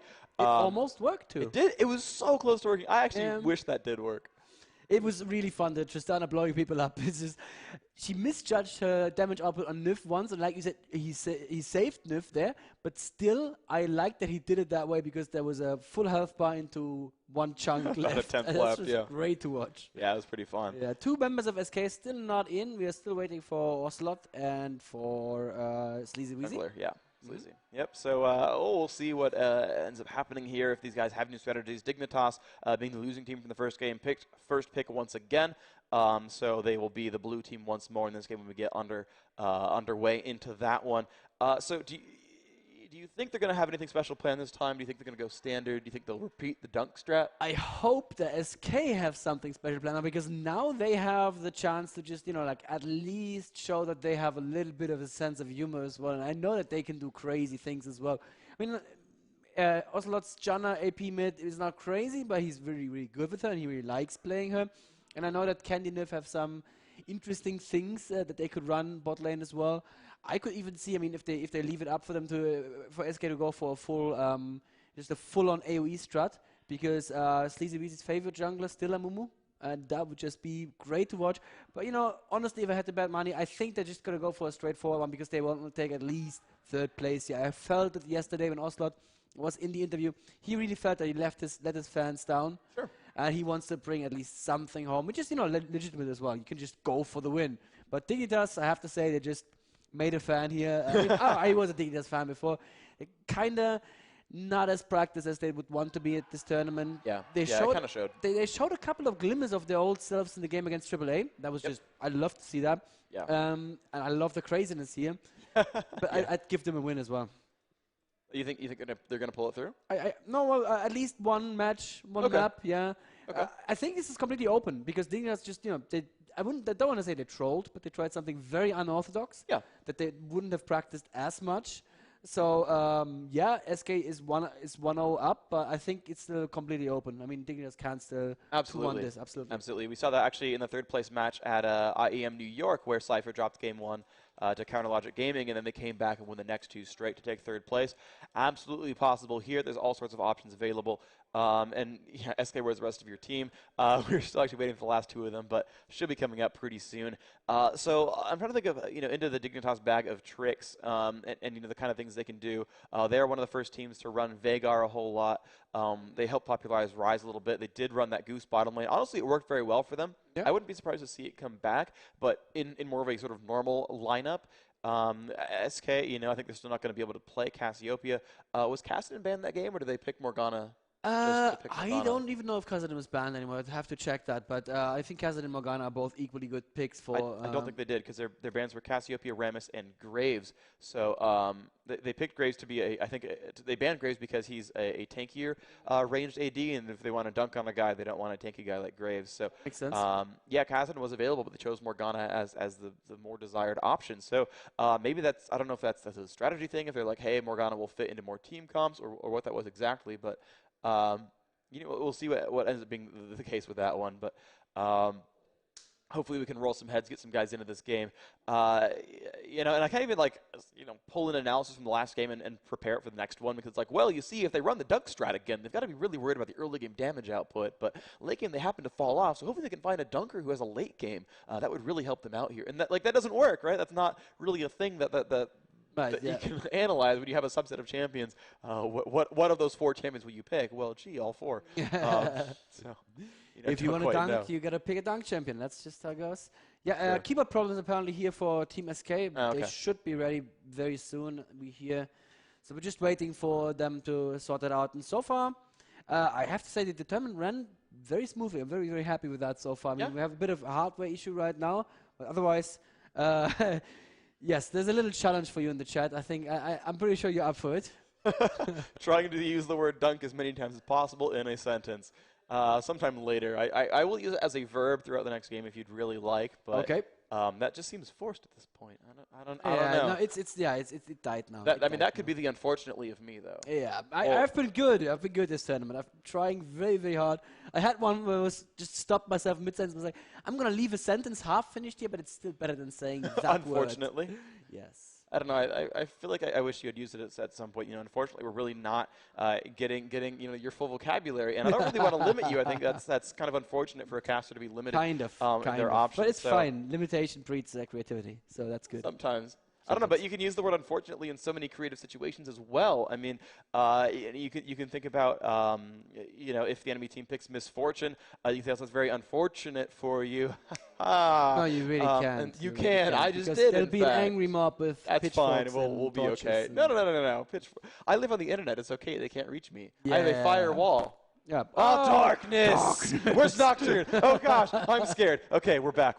And I'm sad that the camera moved away from us as that happened. Nocturne actually came by and killed me. I respawned, though I took revive, so as long as you don't kill me in the next 8 minutes, I'll be okay. All the pros run revive on the Ashe. Yes. Well, it's worked before. It has. In the IEM qualifier for Moscow 5. Yeah. Revive Ashe, pretty good. Level 4 or 5, she just goes to the double golems, dies, comes back with revive, just kills the lane and does dragon. So yeah, I like it. That works. And it was against SK even. So it was indeed. I'm surprised they didn't pull that one back out. Oh yeah, revive Ashe, just to diss them. Oh sure. I mean, it worked before. I mean, Ashe hasn't been buffed or nerfed since. Honestly, it could work quite well. Yeah, absolutely. It's certainly quite the option. So looking back on sort of the favorite champions these teams have had and the kind of things they're going to run. So if we don't expect dunk strat from Dignitas, and I think they kind of did this one as a one-time thing. Yeah. Do you think they have a fully prepared strategy again? I would assume that Dignitas would have theory crafted a little bit last night, and I don't think it's just the dunk strat that they have for us. I'm pretty sure they have a few more good things. I spoke to Skara about his Katarina as well, and I was like, so can you run Katarina, or is it like, does the enemy have to not pick any CC at all? And he's like, oh no, that doesn't work. It doesn't matter. The enemy can have like 4 hard CCs. I can run Katarina. It's just about something special that my team has to do. My team has to know how to initiate for Katarina. Yeah. So he said Katarina is all about the cleanup, not so much about the ultimate. Yeah, so, true.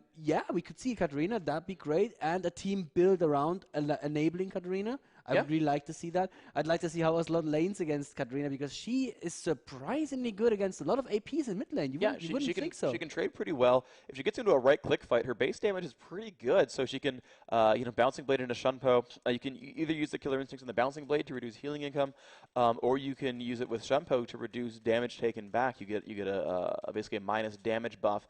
On incoming damage, so she can duel pretty well, has good burst damage there, low cooldowns as well, so every 10 seconds you can go for those kind of trades. She uses no resources aside from cooldowns, so if you get someone who doesn't trade well, like, I'm trying to think, Karthus would do well, Cassiope would do well, but like, Gragas might have troubles. He's kind of high cooldown, so if he ever throws a barrel out there, you just go for it, and you'll do pretty well. Zillion, he can double time bomb, but like, still, like, you can probably withstand that pretty well. His attacks aren't very strong. Kassadin especially, I think, would have a couple troubles. He can turn on W and kind of swing at you, but I feel like if you're Katarina, you can just kind of throw buttons at him, and eventually you'll kind of work that one out. Exactly. Yeah. One of those few typical mids who actually gets MR per level, so you can sort of see that work out. And honestly, he'd be chugging through health potions a lot. So you use Killer Instincts with the Bouncing Blades, and you'll reduce healing coming back in. And you got a lot of really cool things that are available there. So there's a number of lanes I think that work quite well. And Morgana, another one actually, a very common choice for Ocelot. And I mean, she has almost no trading power. I mean, if honestly, like between Shunpo and just moving, you can dodge Dark Blinding all day. If you're really clever with it, between the cast animation and human reflexes, you can pretty much juke out a Dark Binding. Of course, he'll never toss Tormented Soil until he actually lands a binding of that sort. So, I think there's a lot of options available there. They picked this? Yes, I can go Katarina mid and do a good job. And as we have a little bit of time to fill here right now, we still have 2 members of SK not in the game. I just want to do 2 very quick shout-outs. First of all, I happen to know that there is an Irish League of Legends community now, that they are trying to set up a sort of a bar crafty deal for Hanover. Oh, cool. Where they just basically go to a pub and rent out that pub and just watch the entire tournament there. Oh, awesome. So you guys do that. There's also going to be a drink with Riot members in a week or so just look for Irish League of Legends community on Facebook and you'll find those guys. Awesome. I'm going to have some pints with them.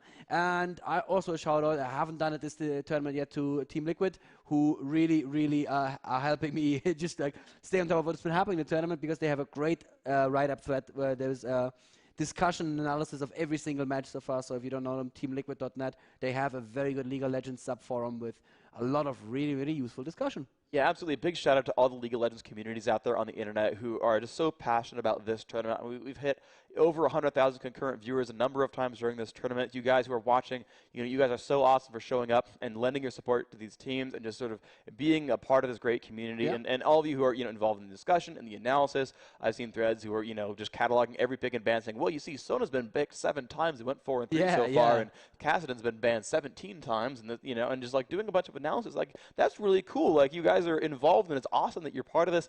It's a joy to be a part of that community, to go back home and be like, oh, look, everyone did all this work for me. I can just pick and choose and like all these numbers. Great, I love numbers. That's awesome. And just as I'm saying that, they reposted the bans for us on Team Liquid, so we can now see that Kassadin was actually banned in that game. Oh, it was? Okay, fair enough. There you go. Yep, that is very useful. Really, I don't see Kassadin. No, he wasn't. No, because I can't read. But the bans Yes. are there, so we can see that Kassadin was not banned in this game. Indeed. I cannot read. Good Yes. job. There Yes, you go. Vega and Cannon were banned. Yes, Oh. I do remember that. And they've been chain banning Karthus the entire time as well. Yes. So, a couple of those K champions were banned out, but looks like, oh, yes, we have Sleazy back in the game, Ocelot in there as well. Someone's going to have to Okay. rejoin, though, as Dominate's on the wrong team. And there we go. Just going to get Sleazy pulled over to that purple team, and then we're going to be good to go in this. They're failing really badly at rejoining. Yes. Oh, okay, there we are. There we go. One more rejoin, and we're good to go into this game. Keyboards is... The keyboards, indeed. So, yeah, there we go. The Y on the German keyboard. Cool. All right. So, Ready good. says a lot of us. So, we're going to see what everyone says, and we should be going into Game 2 of SK versus Team Dignitas. It's going to be going very, very soon. I'm going to see. I believe all we do commentators are in currently. Yep, everyone should be in the game. Yep. We have all 6 spectators. We do have all 10 players. And I believe it's going to be time for Champion Select version 2. And that's going to be Dignitas versus SK. Dignitas still first pick. Looks like Locust says ready. And yes, we are into the picks and bans. Locust is going to be the picker and banner for Dignitas once more. Surprise. Shockingly, Cassiopeia was banned again. That's almost like Hotshots in Italy. It's just like you don't let him play it at all. And another shocker right there, Karthus banned again. Yes, we'll see if anything else changes here. SK just don't like the playstyle of Karthus for some reason, and they don't want to play against him or ask him, so they just take him out. They did the same against M5, so that those weren't banned, those weren't targeted against Alex. It was just like SK saying, we really don't like Karthus. It's actually a bit of a weakness there for SK. And of course, there's a lot of different reasons for banning champions. It can be this counters our strategy. It can be we don't know how to play this champion and he does well against us typically. Or, you specifically are a great player of this champion, so we'll ban it out against you. But it also is a weakness for SK because, again, I mean, they can learn to beat Karthus. I think LeBlanc, again, and Kassadin are good lanes against Karthus and can beat him up. And as a team, like, it feels like you should have the ability to say, okay, Karthus plays in this way. We'll pick Janna or Soraka to counter part of his kit. We can pick counter lanes in mid. We can pick, heavily ganking junglers and kind of shut them down. And I think it's a bit of a weakness for SK to just say, well, we'll toss one of our 3 bans, because what if they're against a team like Moscow 5? Yeah, there's the Trin ban. Yeah, sorry, we have not been talking about the bans. Karthus, Ramos, Cannon, Tryndamere, and Vega. Yep. So that, oh man, I just realized I missed my chance to sing the Tryndamere song whenever Kevin was ruling. The Tryndamere song? Tryndamere, Tryndamere. That's that song. Just oh, okay, I see. You sing that. The Insolok Graves comes out from Dignitas, so the Sivir comes back from SK, which means SK are looking happy to just go counter pick, and yeah, of course, the Sona's going to come in. So SK has a great chance to now counter pick their lanes for the most part. You can see Dignitas get first dibs on jungler, but they're going to have to pick, maybe they'll go support in jungle, and then it's going to kind of leave SK open to sort of just waft out in some of those lanes, but there's the Rise. The early Rise is going to come out, so you ban Veigar. Well, AP Twist didn't work so well last time, so let's go for Rise this time anyway. And I think it's going to go well for them. Scar's generally done pretty well as Rise. And it's going to work out for this team so far. Graves pretty beefy. Rise is going to get beefy if he can get some items throughout this game. And we're going to see what else is going to open up here. They did have the Cannon Bandit against Voyboy, so we're going to see if he goes for Rumble. That does leave him to be counter laned, or if he's going to go for something else entirely, or if they go for a jungler with Maokai or Skarner. Everything open still, yeah. Oh, there's the Maokai. No, well called there. Yep. That means Ocelot needs to pick an AP mid that is not that vulnerable to ganking, because Maokai, like we always say, is a very, very strong ganker, and together with the Rune Prison from Rise, that is a huge threat. Rise can just flash Rune Prison into Twisted Advance, and that's so much damage that you'll take in that time. No, I think Ocelot is going to leave it up for last, and we're going to see the top lane and jungler right now. Yeah. Yeah, I'd be surprised to see Kassadin. Yes, Kassadin's available, but his first 5 levels are really, really brutal. His Gangplank pickup I like a lot. It's a very strong choice. Very safe top lane as well. Works in most matchups. No, he is going to grab Mage possibly. Ooh, I would like that. I would like that a lot. And I think Ari can kind of be safe. She'll be pretty safe here. She can land the charm onto Skara. And the thing is, Ryze is one of the most sensitive to crowd control of mages because he wants to cast spells constantly. Yeah. And so, compared to someone like, say, Annie, Gragas, who's going to kind of cast everything all at once. Yeah, Gragas as well. He's going for the Morgana instead. Morgana's going to go in there. That's fair enough. Still a great choice. So the second time on Morgana in this BO3, have seen him play her earlier in this tournament. And do I get to shout Kiai or not? That is the question right now. Press all the way. Oh no, you're just making me happy right now. That's all you're doing. Couple of options certainly. Their jungler most likely has been chosen. I did see Voibai warm up on Mundo, but I think he was trolling me. So I don't know. Yeah, we'll see. Could be good. I don't know if he can survive Gangplank or if Gangplank's going to be the jungler here for SK. I mean, he can kind of take both those roles, so we'll see. Certainly, we do know the mid and the bottom lane for SK so far. Gangplank can go either way, and we'll see. But they still have to pick their last choice, their support. All the options are available. They could go Graves, Soraka, and just spam. It could be support Mundo. That would be so... What? Well, he is still not locked in, so let's not get excited yet. Sure. I mean, I'm kind of excited, I have to admit, but... Last second swap for Nunu incoming. Oh, Alistair. Same color, though. They're both purple. They're both purple. Oh, I mean, it's similar, and it is going to be... Graves, Alistair, a pretty cool lane here. And the thing is, Sona, Saber aren't super great against burst. So, if Saber can land that spell shield, she'll be in great shape. And it is... Ooh, Riven top. Well, she could jungle as well, though. Both these champions between Gangplank and Riven can jungle or solo top. So we'll see what they do with this. But I've not seen a lot of Riven this tournament, so that should be interesting. I think Riven beats Irelia the top lane, and I'm not so sure for Gangplank. I'm never so sure actually with the top lanes. The Gangplank seems to be more of an impact as a ganker as well. I mean, you have the guaranteed hit of the Q, you have the speed up as well. I'm not sure how strong the Riven ganks would be. Generally, I would tend to see a Gangplank jungle here and Riven top. Let's see. Yep, that's exactly what it looks like currently. Kevin is going to keep that. Riven, is he? Yeah, he is.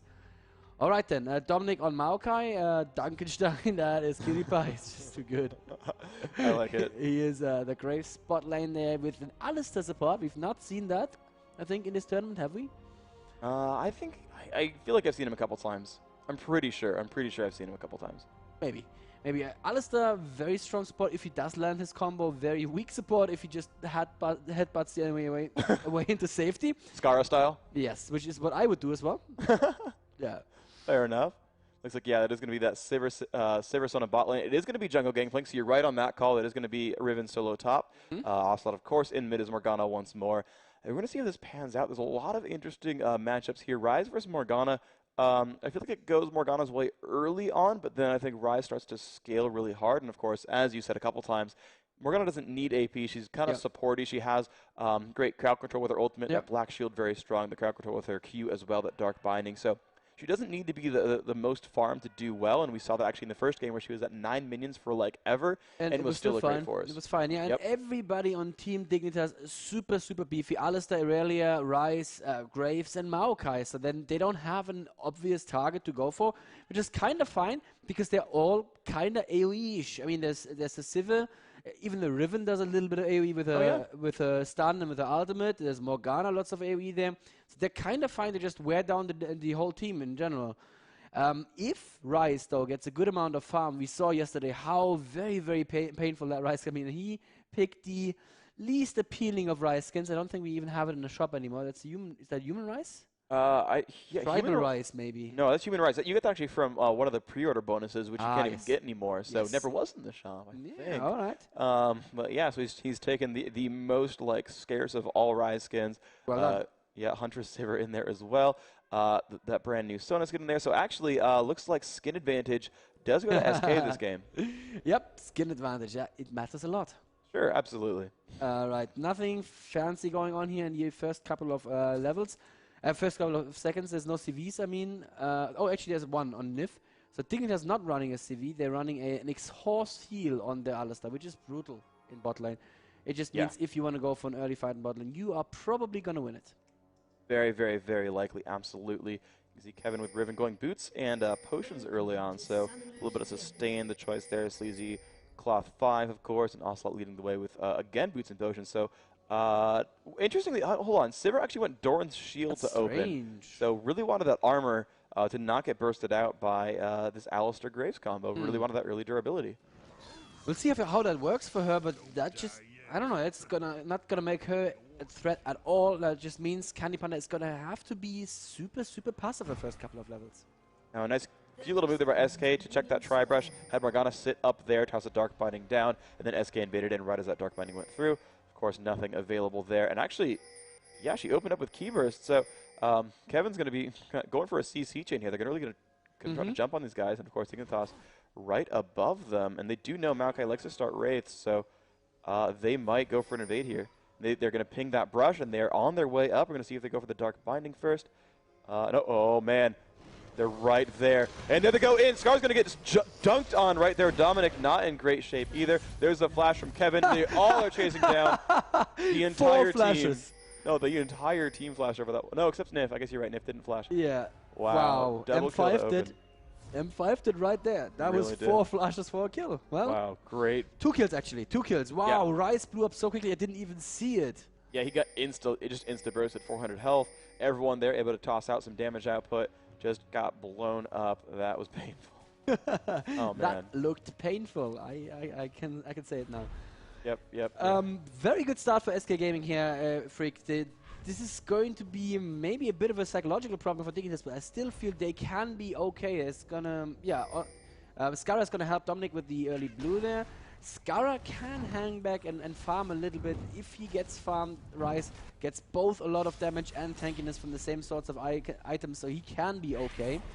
Let's have a quick look at the top lane there. They're both very, very careful about not pushing their lanes, which is of course the right play. Kevin looks more confident though. He's closer to the creeps. He's actually taking last hits while Voibo is just letting them go to the creeps, who are not getting any stronger. Riven trades really well. He's got to be afraid of that.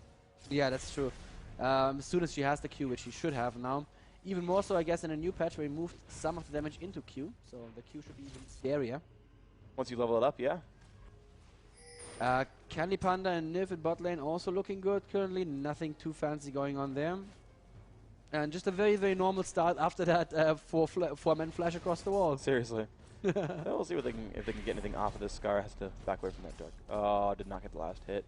I'm going to point out last hits all game. Let's do this. Well done. Yeah. CV going into Dr. Duncanstein's bush there, and a lot of damage actually on Alistair. He's going to be okay healing that up. Now Nif takes a little bit of damage from Graves. It's just a basic trades going on right now, Freak. Nothing too fancy quite yet. The lanes have not really been established there. I think like the lane dominance has not been established certainly in bot lane. No, absolutely. I think it's going back and forth more or less. However, Sivir getting part of that first blood gank. Oh, good spell shield there. Predicted Locust to go for a stun. Did in fact block it. She has full mana now almost. But yeah, you're right. Sivir got one of those early kills, and that is a big deal. Gangplank got the other, so his jungle is going to be very far ahead. But Sivir, nice and rich, has boots on top of that Doran's shield, and that's going to help her out for a while in this lane. But you're right. As Alistair gains level, he's going to be able to do a lot to mess with them. Sivir eventually can run out of mana. Wow, the spam from Sona and Sivir are just getting them lower. Yeah, the Q spam. Whenever Nif just has played Sona so often, he knows exactly when he's exactly at the edge of range. And look at how much damage they're already doing to the turret. Locust stopping to heal there and taking the full boomerang blade. At the same time, though, top lane, Kevin having a sneaky peek under the turret, already a level 4. Took, I think, 1 turret hit. He's gonna be fine, though. And he's just showing Voiboy who's boss here right now. Oh, Voiboy almost got out of that Q with with his own Q. But then he got key bursted, I think. Yeah. But yeah, it was a cute move. It almost got it. That would have been pretty clever. Looks like actually aggression at the bottom lane against Nif, getting pretty low. Can they keep the chase on? Oh, Duncanstein, you're quite low. Summoner heal does go off. They pick up that kill, and now it's Candy Panda with, wow, still a spell, has cooldown on Spell Shield.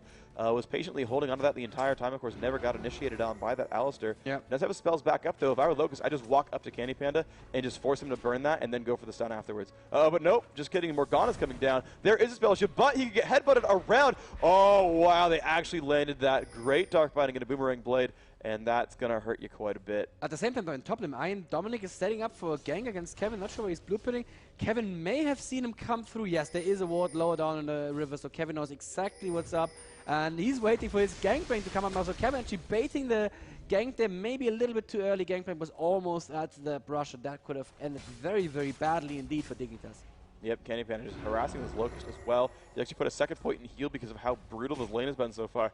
Oh, wow, yeah. Yeah, she just keeps spamming there with Ricochet staying out of turret range and landing these basic attacks. And Locust is getting lower in health. He's not getting happy with this.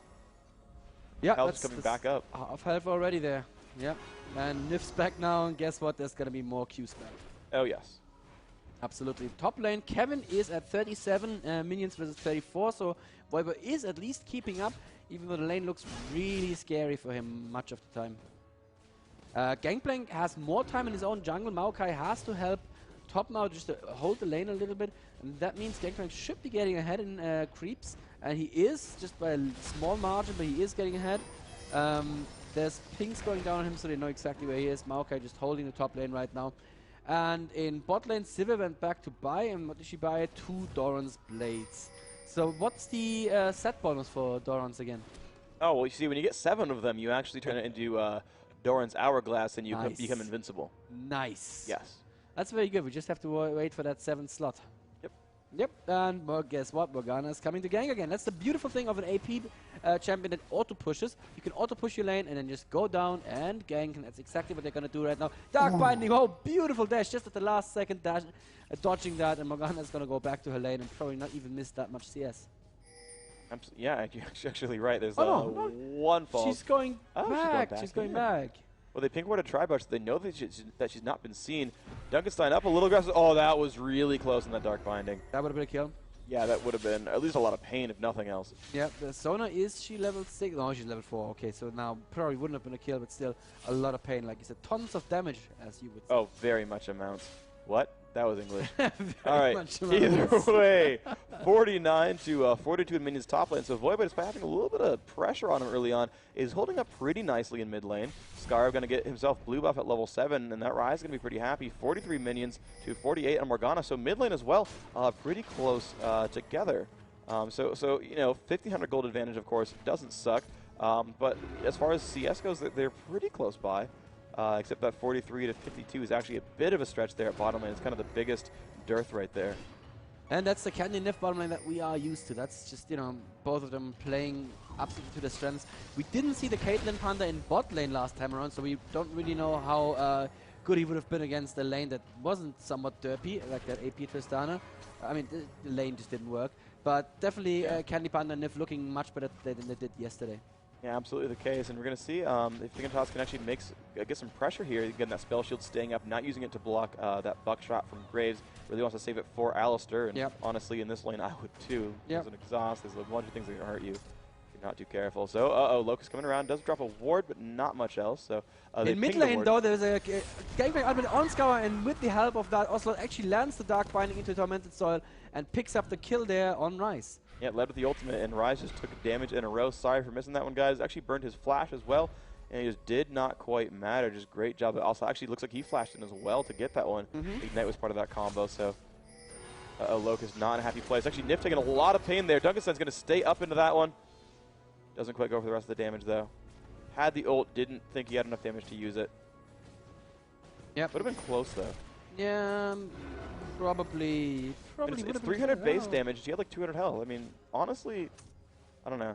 Did he have enough mana for it? Yeah, of course. Oh, Ocelot coming in for a gank again. Not quite hitting the Dark Binding there. He's just not staying in his lane, and he doesn't need to. He's 70 to 55 right now. At least Scarra's Ryze can build normally now. He doesn't have to start with 2 mana crystals. Yeah, Kevin not doing too badly still. Top lane 74 to 60, so he's kind of winning that as well. Pretty happy with that one. He's actually growing that advantage, you're right. So Voivod going to go for more last hits, but nice harass from Kevin. The shield blocks most of the turret counterattack as well. And we're going to see, Voivod activating that W for the base damage. Again, getting stunned by Kevin, but looks like he'll just survive this one. Keeps it standing. Low on mana, though. Might want to recall. In fact, does do that. Kevin would be silly to jump into that one to stop the recall, but does auto-clear the wave, so Voivod will actually stick around one more time. Gara's looking pretty okay still in mid lane. I mean, he can farm really well with his Q, and if he does use his Q and E to farm, He gets some tier charges, but Oslo is coming top lane right now. They have spotted him. He has Black Shield himself as well. Kevin is pulling tower aggro. Oslo is just running past this. He's just like, hey guys, I'm just, you know, checking things out here. Oh, Kevin is now in a lot of trouble because Scar is coming as well, and this is definitely going to be a very, very dead Riven. And Oslo's like, see you later. I don't have to help you. It's fine. Yeah, I think he made the mistake of burning his flash. When he actually got rooted by Maokai, he wasn't actually pulling turret aggro. He still had 2 minions, but he dashed downward and then flashed instead of just going up and away and would have been safe. So I was a little bit more afraid than he should have been. Bot lane though, Loco's taking a lot of damage right now from Candy Panda, and Candy Panda popping his ultimate as well. There's the Gangplank ultimate. Zone ultimate barely missing the Alistar, but locking Dr. Duncanstein up there. Alistar is not gonna die from this. So that was 2 ultimates, 3 ultimates missed there for no kill pickup. Well done by Alistar. Just barely staying on range, but they are going for it. Dr. Duncanstein doing good damage to Niv, and there is a heal bait as well from him. That was another great play from Dignitas, but Sleazy Weezy is here now as well. Doesn't feel like chasing though. Candy Panda is just chasing all by himself. They're gonna wait for the spell sheet to run out. But they're baiting for Rise. Oh yes, Rise is indeed incoming right now. The tower is dead though. I'm not sure if they want to fight here. Oh, he almost picks up Niv. Niv is now going down. I don't think that they can fight this 2 versus 3 right now. Sleazy Weezy is getting locked up. Perfect headbutt. Wow. And that's another kill pickup here for Dignitas. That was actually really well done. Really excellent play by Dignitas. I saw Locust go back in, and I'm like, are you serious? You're face-checking a Sivir in front of you. And he walks up, he's like, Spell Shield, and he's like, I'm not going to do anything. He cast Heal to bait Spell Shield. That was pretty glorious. That was excellent play by the Dignitas team. They just picked up a bunch of kills in a row, and they built themselves pretty much an advantage here. 4-4 again, the kills are equal. SK is still almost 2k gold ahead, but that's fine because that Rise is just going to scale off of those kills so much harder than Morgana, at least in a 1v1 situation. And as long as Dignitas can force mistakes from SK, they're going to be fine. SK were in the vicinity of Dragon. Doesn't look like they want to go for it though. Candy Panda is just having some fun with Locust there. It's going to be alright. Dominic is coming in, spell shielding that Twisted Advance. Good reaction time there from Candy Panda. And 3 members of Rise is coming down. They could have gone back in, actually. I think that would have been the right time to go in, too. Yeah. 4 members of SK are there as well. Ocelot is still in the base. Dignitas is maybe setting up for Dragon right now, Freak. They're sending Voivoi over, so they are absolutely doing that. I don't think they have a pink ward, though, which means they're going to get spotted the entire way through. And there's the flash initiate onto Riven. They do catch her, and here comes the rest of the damage up. A beautiful Rune Prison into Alistar combo, and Locust, nice job landing that one. That's a high-pressure stun combo, and he got it. And if he were me, of course, he'd have missed. But Sleazy now not in great shape. Voivoi jumping onto him and just going for damage output. Does get them both to half. And this is the time where they probably could go for the Dragon. They got the kill. They've got them scared. Sona does have her ult up, though, so that could be a little bit scary. And GB has ults up as well. And let me see, Morgana has it as well. So that could be a really, really horrible combo for them. There's the GP ult, maybe a little premature there. They can all walk out of it. Sona ult just to keep them safe, but it's not going to keep them safe. Duncanstein picks up the kill on him. Good initiate from us, a lot of good out there, and that's gonna be a kill. But Sleazy Weezy is also gonna die there. Yeah, Voivod definitely picking that kill up for himself, and now it's a 3v2 in favor of Dignitas. Boss on the spell shielding a little bit there, but getting slowed. Dominic, Kevin is back. Now Dominic is in so much trouble. Ocelot is just out of mana for Dark Binding, but I think Kevin has the damage output. Probably by himself, unless he gets a Twisted Advance on a... Oh, nice slow, but the Ignite's going to be too much. Oh, he lifesteals! Oh, that was close. So close. And you know what? Voivoi is still there in the enemy jungle, was trying to pick up blue. That was probably not the best idea. He's got to get away from it. No, she's got no turret, though. I mean, Kevin could keep chasing. The rest of the team backs off, but... Oh, yeah, that's exactly what Kevin is doing. If Kevin feels beefy enough, he could go for it. Voivoi is going to get jumped on. See if he can do enough damage. You know, she's got those broken wing spams. There's a knock-up. Okay, Locust comes around. Yeah, you're right. Ocelot picking up the blue buff for himself. He must have been so sad chasing that. What was he even chasing? Yeah, chasing that Maokai with a perfect line for Dark Binding and not enough mana. Absolutely. Okay, but it looks like Scar's going to get blue right after Morgana did, so that mid lane's going to be interesting. 7-7 in kills, so despite getting that first free kill onto Sona, now they did get Dragon, so they went -1 in the fight afterwards, but they got Dragon even still, so that was still a good overall, I think, situation for Dignitas. Yeah, absolutely. Candy Panda and Niv pushing a little bit in mid-turret right now. It doesn't look like they want to go back to their lane. They certainly don't have to because their turret is already down. Just doing a little bit of damage there. Ocelot's coming back now. He has Sonya's completed, so he can now really flash in with absolutely no fear of retaliation there. He's at 103 versus Rice's 87 CS. That's pretty good. I like that. Yeah, it's pretty strong. Of course, Rise will continue to scale, of course, offensively, more so than this Morgana will. But yeah, 50-minute zonies is quite impressive. Nice job by Ocelot to get that. And he's going to be all kinds of painful. You can see 5 in Tormented Soil, 3 in Dark Binding, 2 in the Ultis. He is level 11. And he's, I mean, right now his burst is better than Scar's and his sort of utility is better than Scar's. But in a long, drawn-out fight, and honestly, these teams are pretty durable here. Scar's going to start to outpace that. Yeah, absolutely. Scara is only going to get more durable, and Morgana's probably going to have not going to buy that much durability from here on out. I think he's going to go for another death cap. And oh, tower dive in bot lane there. Boss Ponder getting knocked up. Nif gets the ult across, and Candy Panda still in so much trouble. The turret just not doing enough damage. And there's the Graves ultimate picking up. Nif has to flash to be safe as well. Locust is going to survive this. Yep, Duncanstein did go for some damage output on the Nif. Oh, sorry, top lane though. A nice dive there. Gangplank ult plus Morgana getting a little bit of pressure there. Kevin to pick up that kill. So going to trade 1 champion for 1 champion and 1 turret for 1 turret on opposite sides of the map. And that's the right, I think, reaction there from SK Gaming to say, hey, you're going to dive on, somewhere where we know that 3 of you are on this side of the map. We're going to dive you somewhere else. Yep, absolutely. The GP ultimate actually was used here at bot lane to try and keep Sivir safe, but just a little bit too late there. Oh, okay. It wasn't quite enough to deter them, and the turret, the turret was hitting Alistar the whole time and just not doing any damage. Okay, so it was Gangplank got the assist. I guess it was just a raised morale or some damage. I didn't quite see him on the map, so I was like, well, maybe it was his ultimate. But either way, 3 members of the team did help get that kill against the 3 members of the team diving bot lane. So yep, good for them. 8 to 8.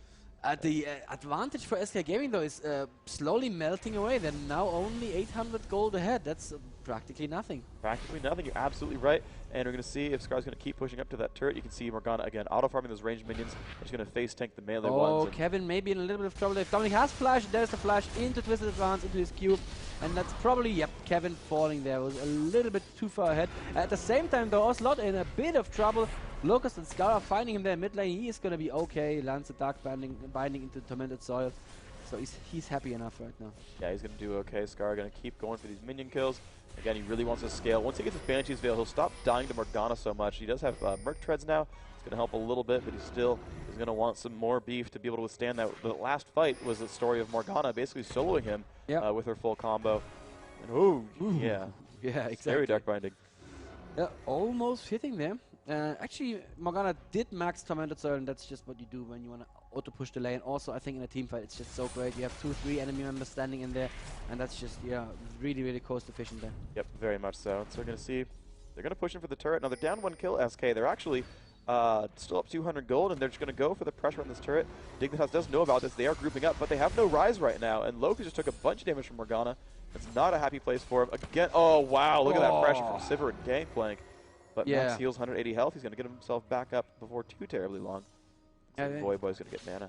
Voyboy is going to go home. Locust is going to go home as well. SK don't know this, otherwise they could easily dive this. Ocelot waiting in the wings. Yeah, does he have flash? He does have flash. Not sure if they want to flash engage under the tower, but they could, because he does have the hourglass, of course.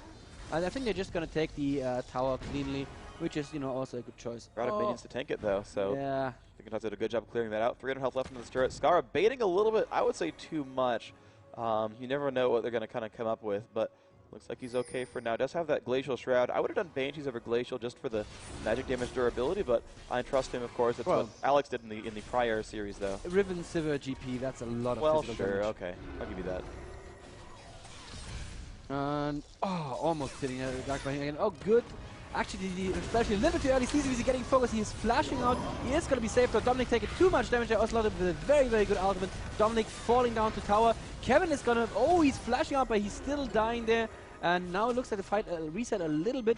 SK are still chasing, and it's the right thing to do. Good slow from Sona, but so much damage onto Ocelot right there. He is going to fall to Voyboy. And Candy Panda in a very unhappy place as well. Beautifully turned around from Dignitas after Maokai just went too far in, took tower damage, and just died. But they still did it 1 for 3. Yeah, absolutely. Absolutely great job there. And actually, wow, Voyboy going for the pressure onto Sleazy. Might pick up 1. Yeah, he does. Can he walk out? Oh, barely. And again onto Nif. And Nif, he's going to flash. Loki did not have mana for his stun. I don't know if that was predicted. I think if I were Locust, I would have actually just not gone for it. I think he thought he had more mana than he did, though. But yeah, the chase back in from SK, I thought was actually a little bit silly because Ocelot had already blown his ultimate, and Rise had half mana, and it's like, again, that's the story of that matchup. The later that fight goes, the better Rise is, but the very start is the story of Morgana. And then after the beginning of the fight, Morgana went for another fight. I'm like, you sure, bro? And let's just have a look at Irelia, because she's taking the spiral out of control. She's 6-1-1 right now. She has 2,000 gold to spend next time she goes home. Well, at Riven, yeah, sure.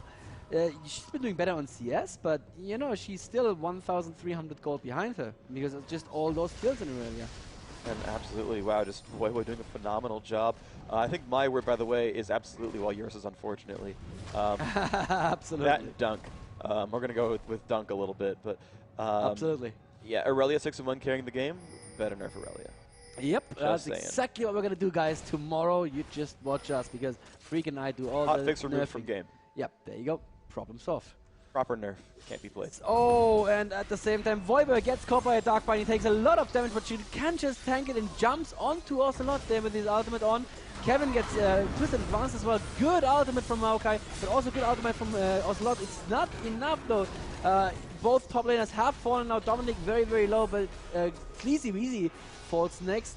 Graves, oh god, look at how low they are. And Scara still chasing in. So much damage very, very late. Oh, but it is a kill, actually. Okay, Candy Panda can now easily clean up the Alistair as well, actually, while he was chasing. And I think it was a little silly there from Dignitas to go in with two people with less than 200 health there. Yeah, they kind of all soul trained in. Now, Rise, I thought, was going to do okay there. He was pretty durable. He had half health. And he kind of went for a lot of damage up, and he did almost pick one of those up. He got Nif really, really low. But I don't think they expected Sona's ult to still be up or to just have cooled down right there, because she just got everyone in a row. And Sivir followed that with a Boomerang Blade, which immediately killed Dunkenstein, Cutie Pie's Graves, from basically Fog of War. And it was just like, oh, well, you're dead. And, geez, not looking good for the rest of you now, is it? It was a good move to move in with Scara as long as he still had the full health, but the others, you know, it's a sign of a great team that you have those nerfs and you can say, you know what, I have 200 health, but I know I'm safe. But in this case, they just couldn't know. Dr. Duncan said actually good damage on Candy Panda right now there. If he has his E up one more time, but oh, there's a Dark Binding, and so I think the two members of SK are going to be safe here right now. And Candy Panda this time seems to be building an Infinity Edge rather than a Bloodthirst as well. Fair enough. Yeah, the Infinity Edge already done by the Oh yeah, by the Graves, and they are going for Baron. I don't think there's much that SK can do at this point. They do have vision. That ward did go down. It's the only ward they have, though. It's been Oracles. Yeah, Dignitas know that SK are right around the wall as well. And, yeah, but, I mean, look how low Candy Panda is. Duncanstein gets caught by a Dark Binding. Ocelot tries to go in, has to use his Sonias very, very early, though, because otherwise he would just be blown up in no time. And it actually worked, because Duncanstein is now down. At the same time, Ocelot died for it. If that stopped them from doing Baron, I think it was worth it. Did stop them from doing Baron, but the unfortunate thing that Ocelot did, though, is he actually popped Zonians before he turned on his ultimate. So he sat there, I'm invincible. Oh, doing crud. nothing. Soul Shackle's dead. Well, he didn't. Did he have? Did he have ultimate? He did. Maybe it cooled down a second late. I don't quite know, but he had to use it though. He would have died otherwise. He would just straight died. Sure. I feel like, you know, and maybe it was on cooldown for that half second, but you know, you want to try to get Soul Shackles on first. You babysit most of the duration that way, and that would have gotten him some spell vamp by stunning everyone and doing that extra damage in the second half, and it would have honestly just you know, locked up that team and maybe given them a chance to run away. I don't really know, but I mean, you still just, you don't want to Zonia's first if you can help it. Yeah, that's true. I like the build on Maokai here on I Will Dominate. He's building an Aegis at the Legion. That is an item that's just going to make team fights even better for them because they are already very durable, and it's just going to be very hard for SK to burst any of them down right now. And Irelia, let's have a look, is going for Atma's Frozen Mallet, so that's very, very strong. She's going to be sticking on people, Voivod is, and not backing off. They pinged Riven there, they saw Riven in the top river. Let's see how far Rise is with his build. He has, yep, he's almost got the benches ready. He just left the Glacial Shroud there. And oh, they're jumping on Candy Panda, who flashed a little early there, I feel. His team was there to back him up, and it didn't look like Dignitas wanted to go for it, but better safe than sorry, I guess. Sure, but it might make it really difficult in the next fight. That you can see Voivod has been playing super aggressive every time. Look at that, just jumping in on the Boss Panda, and he's down below a quarter health already. And look, Voivod flashes in for another dash. Look at that, solos Sivir across a Sona ultimate, across Sivir ultimate, just does not care. And just honey badgers all over that one, and that's just harsh. That's the Ionian fervor for you right there, Freak. The cooldown reduction, sorry, the CC reduction on Irelia, the more enemy champions are around. And yeah, like you said, yeah, Nif ultimate, I'm going to dance for half a second, and then I'm back to killing. Yeah, and the thing is, Ninja Tabby instead of Merc Treads as well, so still, that is his only form of tenacity, and it was fine. He just jumped right in, blew up that Sivir, and you know that's kind of what happens when you're, I don't know, 8-2 and just kind of can dive people like that. Yep, 197 attack damage just from the Atmas and the Phage. Yep. And Wriggles. Yeah, she's gonna have about 1,000 gold again when she goes home now to spend. So Voyboy definitely really carrying his team here. Kind of like Kevin did last game. It's the top lane once again deciding this team. Yeah, it's actually absolutely the case. The one thing actually to kind of point out here is actually one thing that Voyboy is doing is actually maxing Blade Surge over Equilibrium Strike. Normally I tend to see Aurelius actually max that E for the stun and the slow duration, but he's actually going for heavy dashes and going, you know, AD heavy and really wanted to just stick on people and be a damage roll more than a CC roll. Maokai with, like I said, the Aegis is going to do a double duty for his team on just making sure they don't die. He goes in with the Aegis, is going to cover all of his team, and then he puts down his ultimate. So as long as Dignitas can fight in one place where they want to fight, it's going to be to their advantage. And I feel even if there's a Gangplank ultimate, they can fight through it as long as there's a Maokai ultimate covering it. It's a very, very durable build on all members of Dignitas right now, while people like Candy Panda and Niv are going to be very, very squishy this whole game long. That's true. They do have the ability to run around, though. Their movement speed in general is much higher. They have Gangplank, Sona, and Sivir to all give them movement speed buffs. And they're now doing Dragon. Yeah, Ocelot is trying to stall them a little bit. Yep, they have the Dragon now. They just need to kind of get out of there. Doesn't look good. The Sun Ultimate goes across all of them. Maokai Ultimate a little bit far in the back there. Ocelot once again going in with the Hourglass for no reason, but Voyboy actually dropping. Sleazy Wheezy dropping the Scara. Now Candy Panda looking very, very bad indeed there. 3 members of Dignitas on him. Niv barely getting out there. Duncanstein is fine as well. I'm not quite sure what happened in the southern portion of the fight there. Riven and Morgana had to run, basically. Morgana's kind of stuck, though.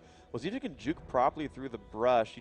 She's not... Oh, she's not there. She does not... Oh, she knows where Ryze is, so Ryze is trying to collapse on. They've lost vision of Morgana since. They're going to try to guess where she is. And, oh, she's going to run right into his face, but...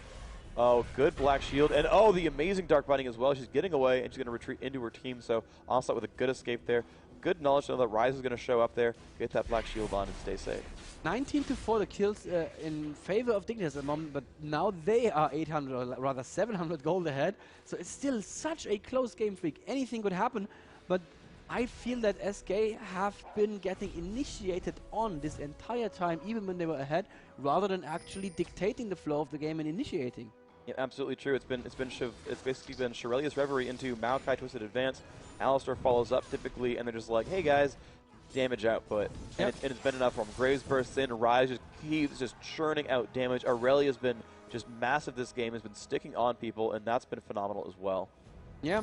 I said during the picks and bans of the first game, are they gonna ban Scara's Ryze? And I wasn't kidding about that. Scara's Ryze is really proper scary, and now he's hit that point where he can't easily be blown up anymore unless he makes a mistake. And his consistent damage output, well, let's just look at it. He is doing 140 plus 283 with each Q, and that's on a 2-second, well, maybe like a 1.5 second. 1 second cooldown, yeah. 1 second cooldown, yeah. Due to his passive, of course. Yes, yeah. His passive, every time you cast a spell, any of his other spells all go down by 1 second. So if you cast Q, on 2 second cool, press something else, down to 1 second. It's pretty much up immediately. Yep. A lot of pain happens that way. The death cap finished on Ocelot. Warmog's armor also finished on Sleazy Wheezy, so there's a good threat from that Morgana. If she goes in and she catches a lot of people at this point, it stops being just about the stun. It's also starting to be really painful damage-wise. Let's have a quick look. A total of about 700 damage that she does with her ultimate. That's a lot of damage there, Freak. Voyboy got brought to half by just a Morgana combo plus a Sivir Boomerang. Yeah. And I mean, that's your tankiest member. Yeah. Yeah, let's see how tanky he actually is. Frozen Mallet Atmos, pretty good. No magic resist though. Remember, he actually has not built any MR, and that's actually really good for SK because Ocelot, you just saw him dropping down to half almost by himself. Yep. Ooh, not getting any Dark Bindings there. Voyboy is so aggressive, jumping across 2 minions just to get in range there. And SK is running again. It's the same story this whole time, and Sivir actually using her ultimate just to run away. Don't understand. And now they catch Voyboy. Maybe they're going in right now, but nope. Dominic still up for it. Niv dropping in no time at all. Now the Gangplank ultimate is not helping him at all. Voyboy is very, very low. Candy Panda picks that kill up. But that's well done. Dominic's very low as well. Sleazy Wheezy is on him right now.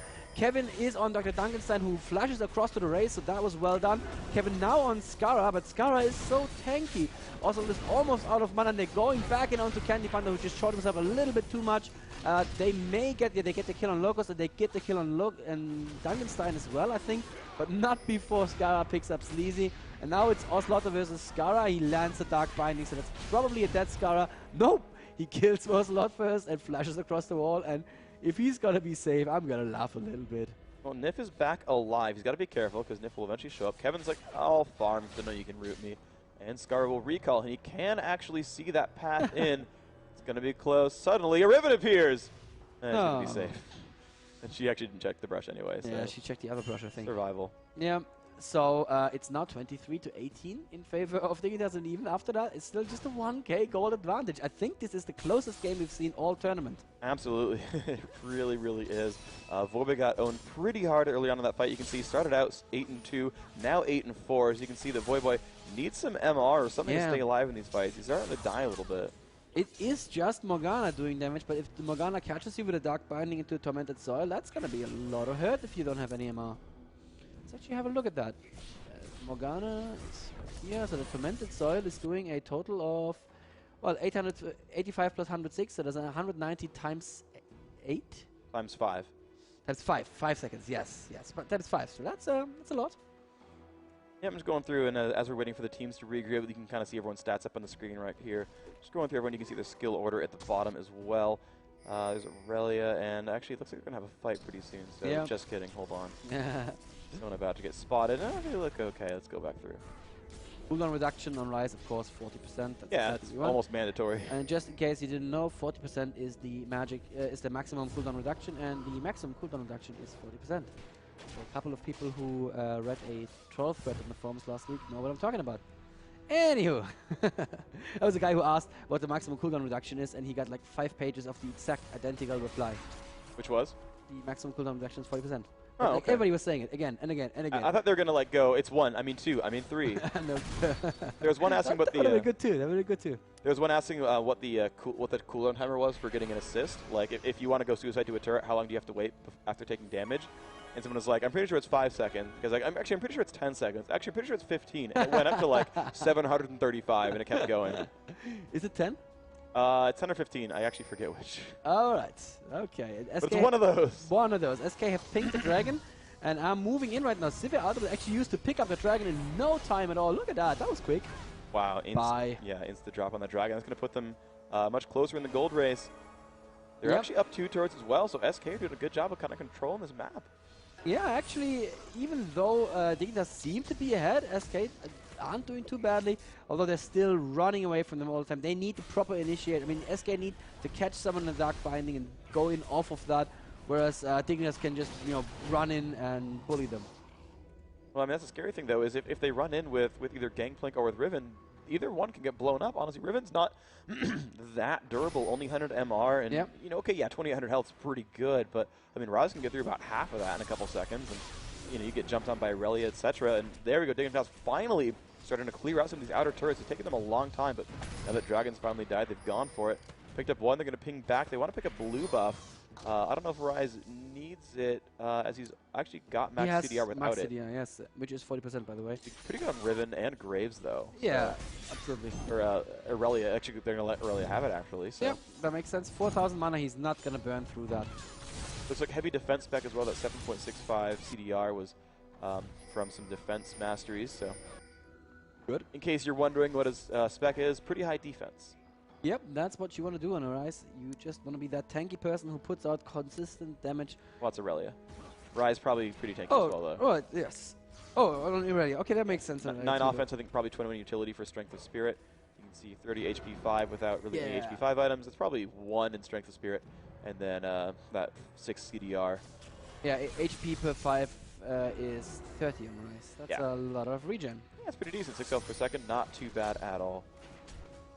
All right, everybody's kind of passive right now. It's one of those picnic in front of Baron situations. There is the Shurelia Nif flashing out of Shurelia, out of the enemy Shurelia. I think that was probably a good exchange for Dignitas. Yeah, Rise would have done all sorts of dirty things to her if she actually got caught. All right, just letting that one go. Yeah, that came out worse than I expected. She would have died, okay? Rune Prison would have hurt. Yes, they would have heard. Sure. Especially from behind in that situation. Really? Really, Xenon? Really? Oh, dear. There's Yeah. a threat about you now. I hope you Anyway, realize that. there's so many threats about me already. Oh, dear. That's Well, fine. that's true. 50k to 49.2k. I'm sorry, guys, if we're filling a little bit, but both teams are just, you know, just finding the right position that they want to have and finding the right team fight. And they don't seem to be happy with any of the opportunities that have been opening themselves for them so far. So they're just, you know, continuing to farm. There's a Void Staff now on Morgana on top of the Hourglass and the Death Cap. So that's 547 AP there with a good amount of Magic Pen. Good amount of pain coming out there. The Alistair is probably trying to ward sweep a little bit. He's a little bit afraid to go into the river there. That makes sense as well. So we're just following around Morgana here right now. They are now setting up in the river. Dignitas is all nearby except for Graves. Oh, I'm Candy not sure if they Panda. know that. Very aggressive. What are you Oh. doing? Ooh, that was wow, scary. that scared the lights here even. Yeah, and that was a, well, it was a spell shielded sapling, so no damage done there, but still, it could have been very scary. Dignitas now see where Ocelot is, and actually, wow, SK sees where Dignitas are as well, so could be pretty scary. They ping out a ward. Looks like they're going to clear that out as Locust runs over. There you go. Kills off that ward. If Dignitas stay grouped like this and Ocelot goes in with a perfect ultimate, even through all this health, that could be something really, really good. I mean, he does have Hourglass ready. He has his ultimate ready as well. Everybody has the ultimate ready. I mean, it's that just whole been team waiting. Yeah, that whole team is very AoE from SK, and that could get really, really scary. Oh, wow, look how much Locust takes in pain right there. Down to half health, even through a heal. You That hear is painful. when your Dark Binding hits something in Fog of War?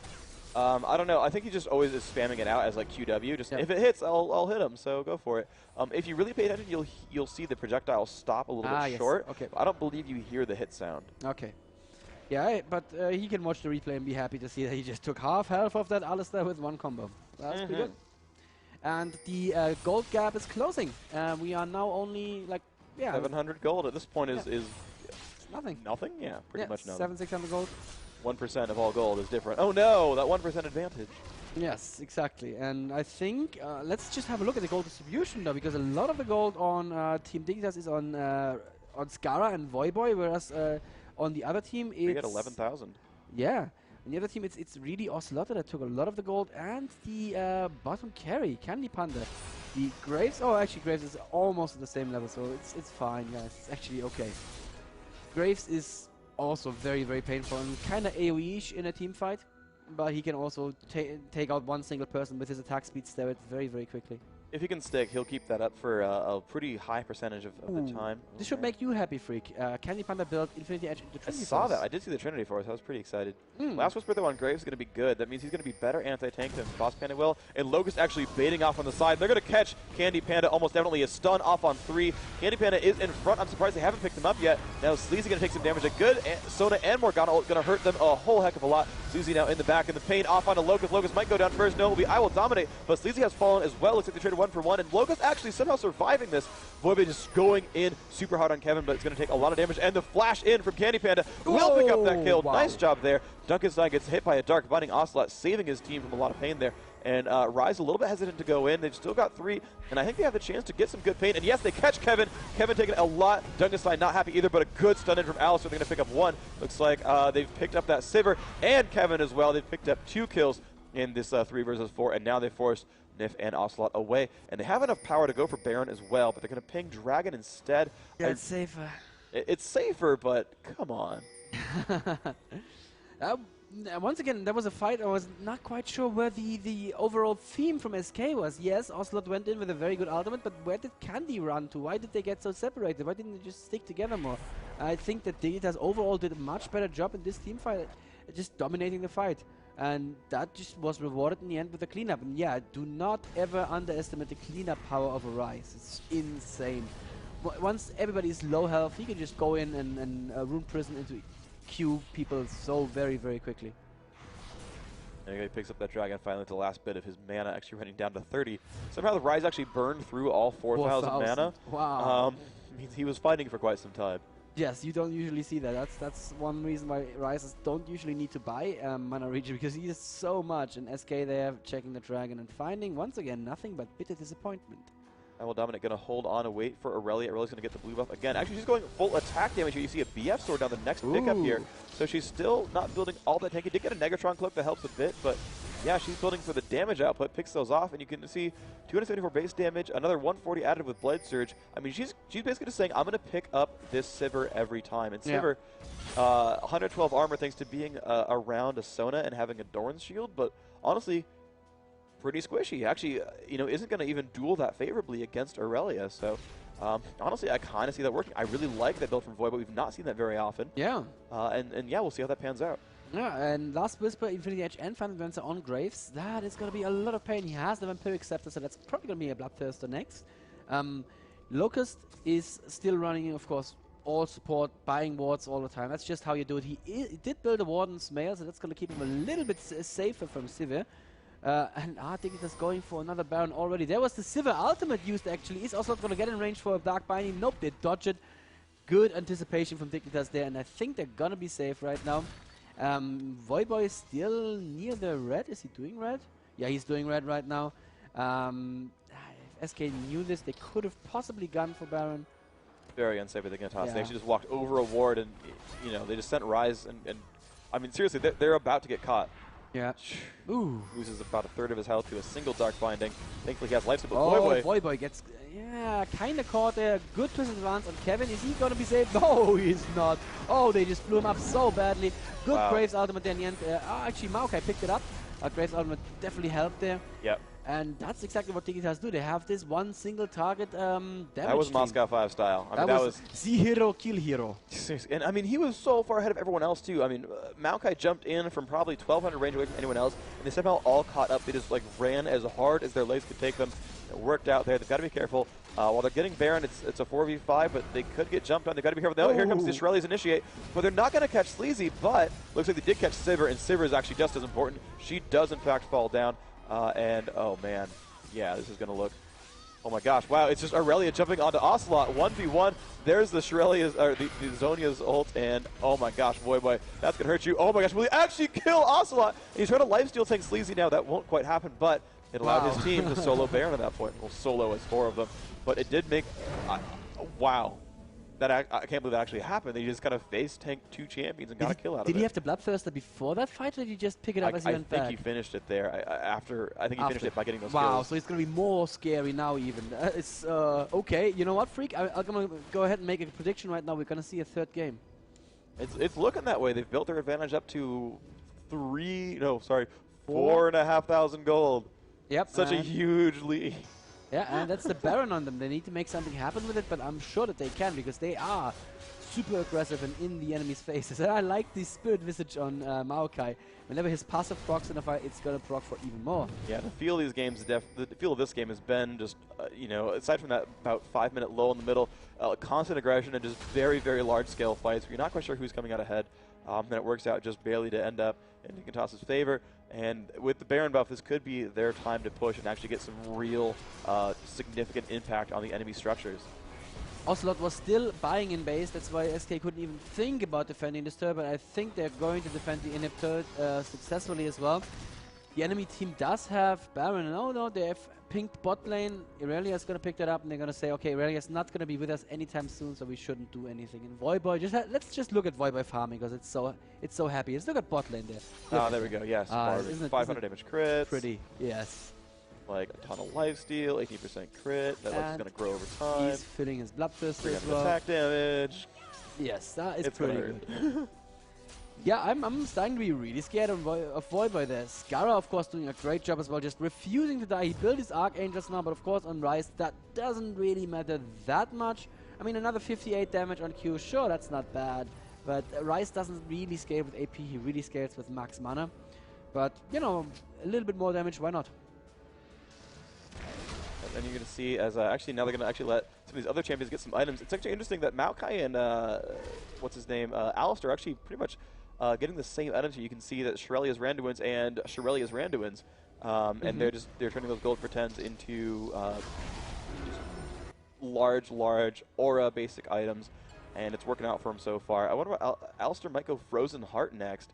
Yeah, that would make perfect sense against Sivir. It stacks with the Randuins, of course. I mean, there's a diminishing return, but still. And Sivir is currently just not going to have much of an impact in the fight, so it's just Ocelot really doing the massive amounts of damage. Riven has been building Atma's Frozen Mallets into a pickaxe now, so I'm not quite sure what's going to come next there. So lots of, actually a bit of damage from her too. It's not quite Irelia level, who, by the way, bought a second Bloodthirster. Oh my gosh, she's just doing some pain. Holy cow. 351 attack damage on Irelia. Don't forget that her ult's going to hit for like 200 a freaking dagger. Ults Oh my gosh, 320 a dagger. and yes, Times 4. 40% Ow. lifesteal Ow. right now. Yeah, she's going to hurt people real bad. Wow, I'm just going to watch Voiboy next fight. You cast the fight, I'm just going to watch Voiboy. I'm auto-locking Voiboy as well. He's probably going to kill everything. Alright, there's the initiate from Oslo, who actually goes in from a very good Sonya's positioning. Scarra doesn't quite manage to flash out of it, so he is hit, but you know what? They actually pick up Voiboy. I 1 second, I'm not looking at Voiboy. Now SK are chasing them down. They get a slowdown on Scarra, so Scarra is definitely going to drop. There he is, dropping down as well. Candyfan are now in trouble, but he's doing the right thing. He's just attacking, realizing there's not enough damage. Actually, Duncanstein may have enough damage. Twisted Advance picks him up finally. Candyfan is going to fall, but Duncanstein is also dead. Now it's Locust versus Kevin and Nif. And CZ is coming as well, so Nif is definitely safe. And oh, nice move from Locust, and now he's using the Randuins. It's not really going to help you. So what happened with Voiboy in that fight, Freak? I was watching him. A little bit squishy. I think he was trying to stay towards the back at the beginning of the fight, but just the amount of damage output from Sona Morgana, just putting those ults together, Sivir did a great job of pumping out damage output as well. Oh, and they just managed to go on everything. Top inhib turret may fall to creeps. Well, not fall, but at least get taken Champion's going to very show low. up. And yeah, there's Kevin and Nif, so that's going to be inhib turret right there. And that was actually, he's used his ultimate just to pick up the inhib turret a little bit more quickly. And you know what? Actually, that ultimate is quite insane. So that's maybe not a bad choice at all. That's plus, how much damage is it? I believe a third of your total attack damage. Yeah, so that's a quite quarter to a insane. third, something to that effect. Yes. Yep, they got the 20% inhib. extra attack damage. There we go, close enough. 1/5. Yay.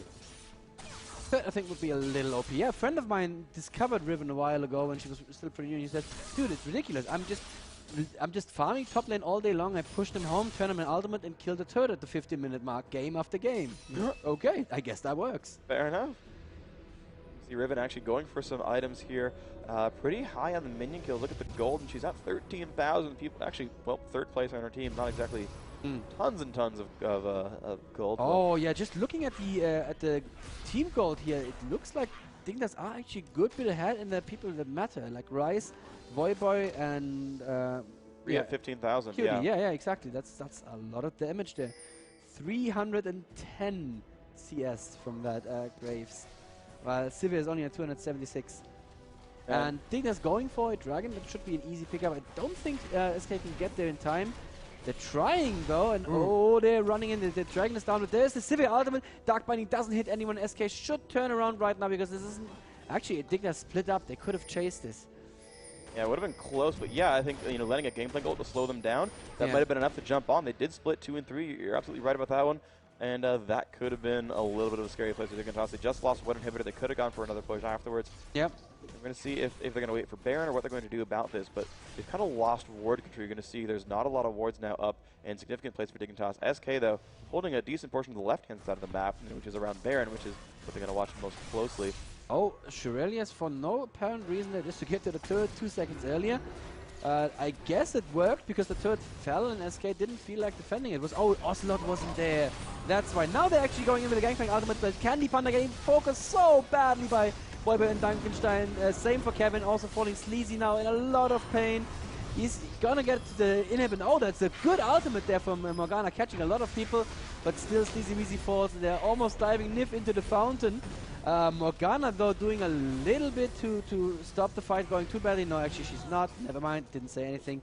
She falls as well, Freak, and it looks like Dignitas are picking up the second game in this BO3. Wow, and they just bursted the heck out of Saber. Then they turned to Kevin, and he got bursted out, and they just took all the high damage targets and blew them up. GG, surrender vote comes out. Dignitas win game 2 in a grueling, like, 49-minute match. Yeah, longest match of the tournament. Absolutely, 1-1 now.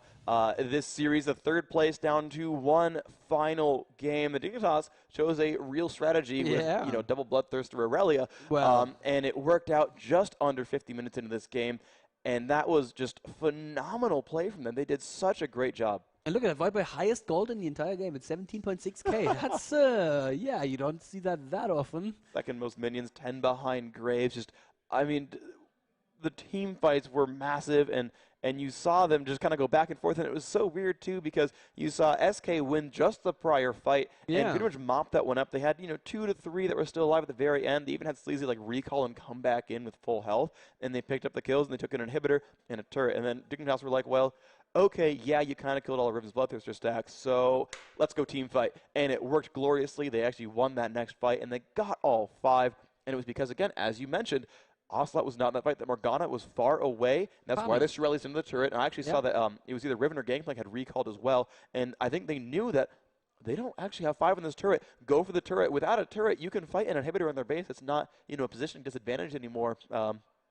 If the fight goes long enough, yes, you can heal in your fountain and all that, but for the most part, they said, hey, look, we're going to get this. We can backdoor it. It's okay, and let's go for the fight. And they actually got themselves into that battle before Morgana got in, and you saw that. They picked up 2 kills. Morgana showed up. She got some damage out, but she got some stuns, but it was too late. It was already a 5v3. There was 3 people on her at that time, and there's not much you can do against that anymore.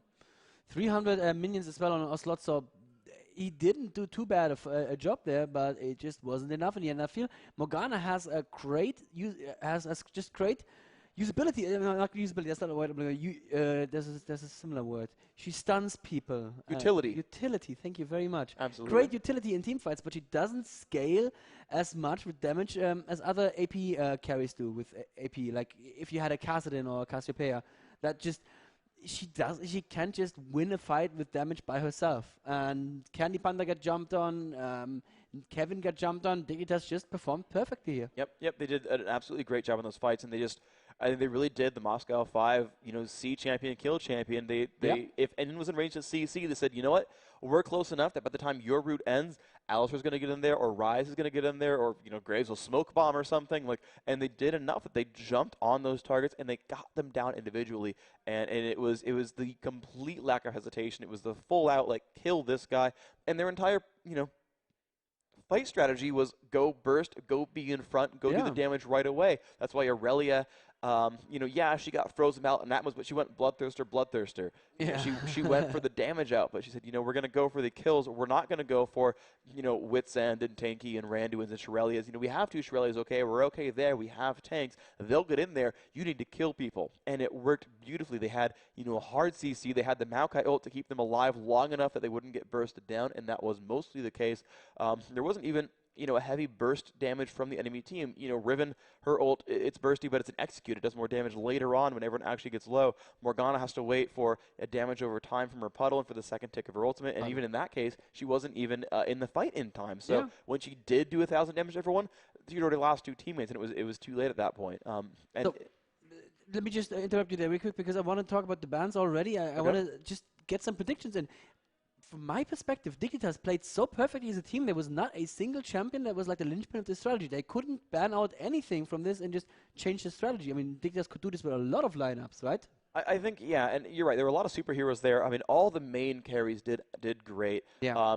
They had the great meat wall of Alistair Maokai, and it would be your first Alistair ban if they did it this time. Yeah. I don't know if they need it. I think it did work for them because they were all bursty. Rise has sustained damage, but he has good front-loaded burst as well. He's got that root in there, so you've got the ability of every single champion to jump on and burst a guy. Yeah. And they went for a burst comp. It really kind of was a burst comp with 3 really good roots and stuns. And so you might consider, maybe we drop out Maokai, and without that long range guaranteed, open with Shirelia's root into knock up into slow. Maybe that was kind of the linchpin of the initiation there. Certainly, it allowed them to build a little bit more, for damage output instead of durability. The Maokai ult kept them alive in that, so that might just be it.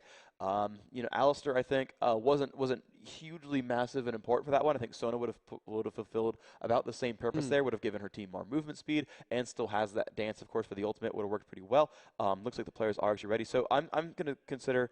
Well, SK's first pick, so they might just grab Maokai, and that'll break everything open. They might ban out Rise. I don't know. I don't think it was the biggest. Has Scarra been really doing well this tournament on a champion other than Rise? I'm not sure. I can't really backtrack all the wins that they got. They did win. Was the Against All Authority game, was that with Rise as well? I think. Well, let me find out. There is a very nice thread here on Team Liquid where they where they cataloged all of that for us. Let me see. Group B, Dignitas versus AAA. Okay. Picks on Dignitas. No, he played the Rise was Karthus. banned, yeah, and he played Karthus, so you yes, get Scar Karthus, good that's going to be painful too. Yes, exactly. SK are never going to leave Karthus open. That's just not going to happen. And QPie renamed himself once more. He is now Dignitas Come Sweet Death. Nice, I like it. And looks like everyone has said ready, so we're going to be going into this third game very, very shortly between SK Gaming, and they are finally first pick this time around. Let's see what they can do with this. Best ban, first of all, let's see if the Maokai ban comes out. I don't think it's that important. I think it's going to... Oh, it's going to Kennen. Cassiopeia. Yeah, I guess Kevin doesn't play Kennen, and they are afraid of that Void Boy Kennen. Yep, there's the Cassiopeia ban as well. But you see that they're leaving, maybe they're just, changing the order to be tricky, but they're leaving Karthus available so far. And they've switched around the bans a little bit every time. We'll see if they do something different here.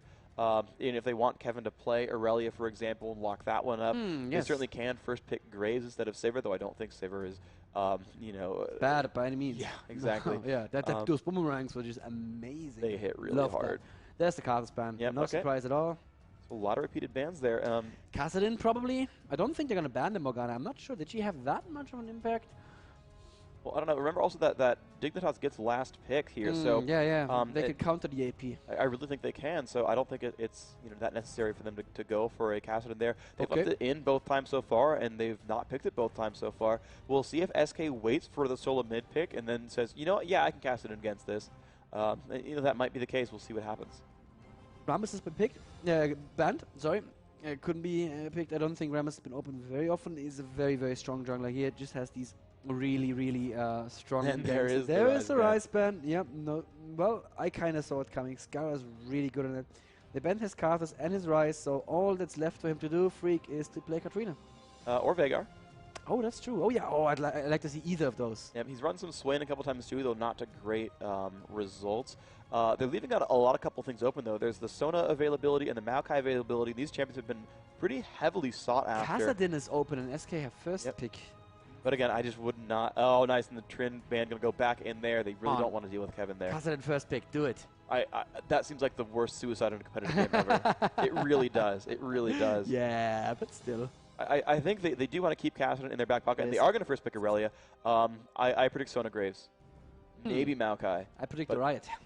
I think it's going to be 1 to 2 of those 3 champions, Sona, Graves, and Maokai. They've just been having great results with Graves. They are going to possibly just grab that Graves right there. I would not be surprised to see Maokai in there. Honestly, they'll let the enemy team have Sona, and it worked last time, so they've got almost the same lineup available here. They can go Graves, Maokai, give away Sona, pick up Alistar. Aurelia's gone and Rise is gone, but there's good substitutes there. I mean, Riven can work the same way as Aurelia. They've got mage choices in there that can work just fine. I think Veigar can do some of the same things that Rise does in that you've got range CC, you've got front-loaded burst. They can run kind of the same comp. And there's the Maokai. If they lock in, I would not be surprised if Dignitas did great with Graves Maokai last time.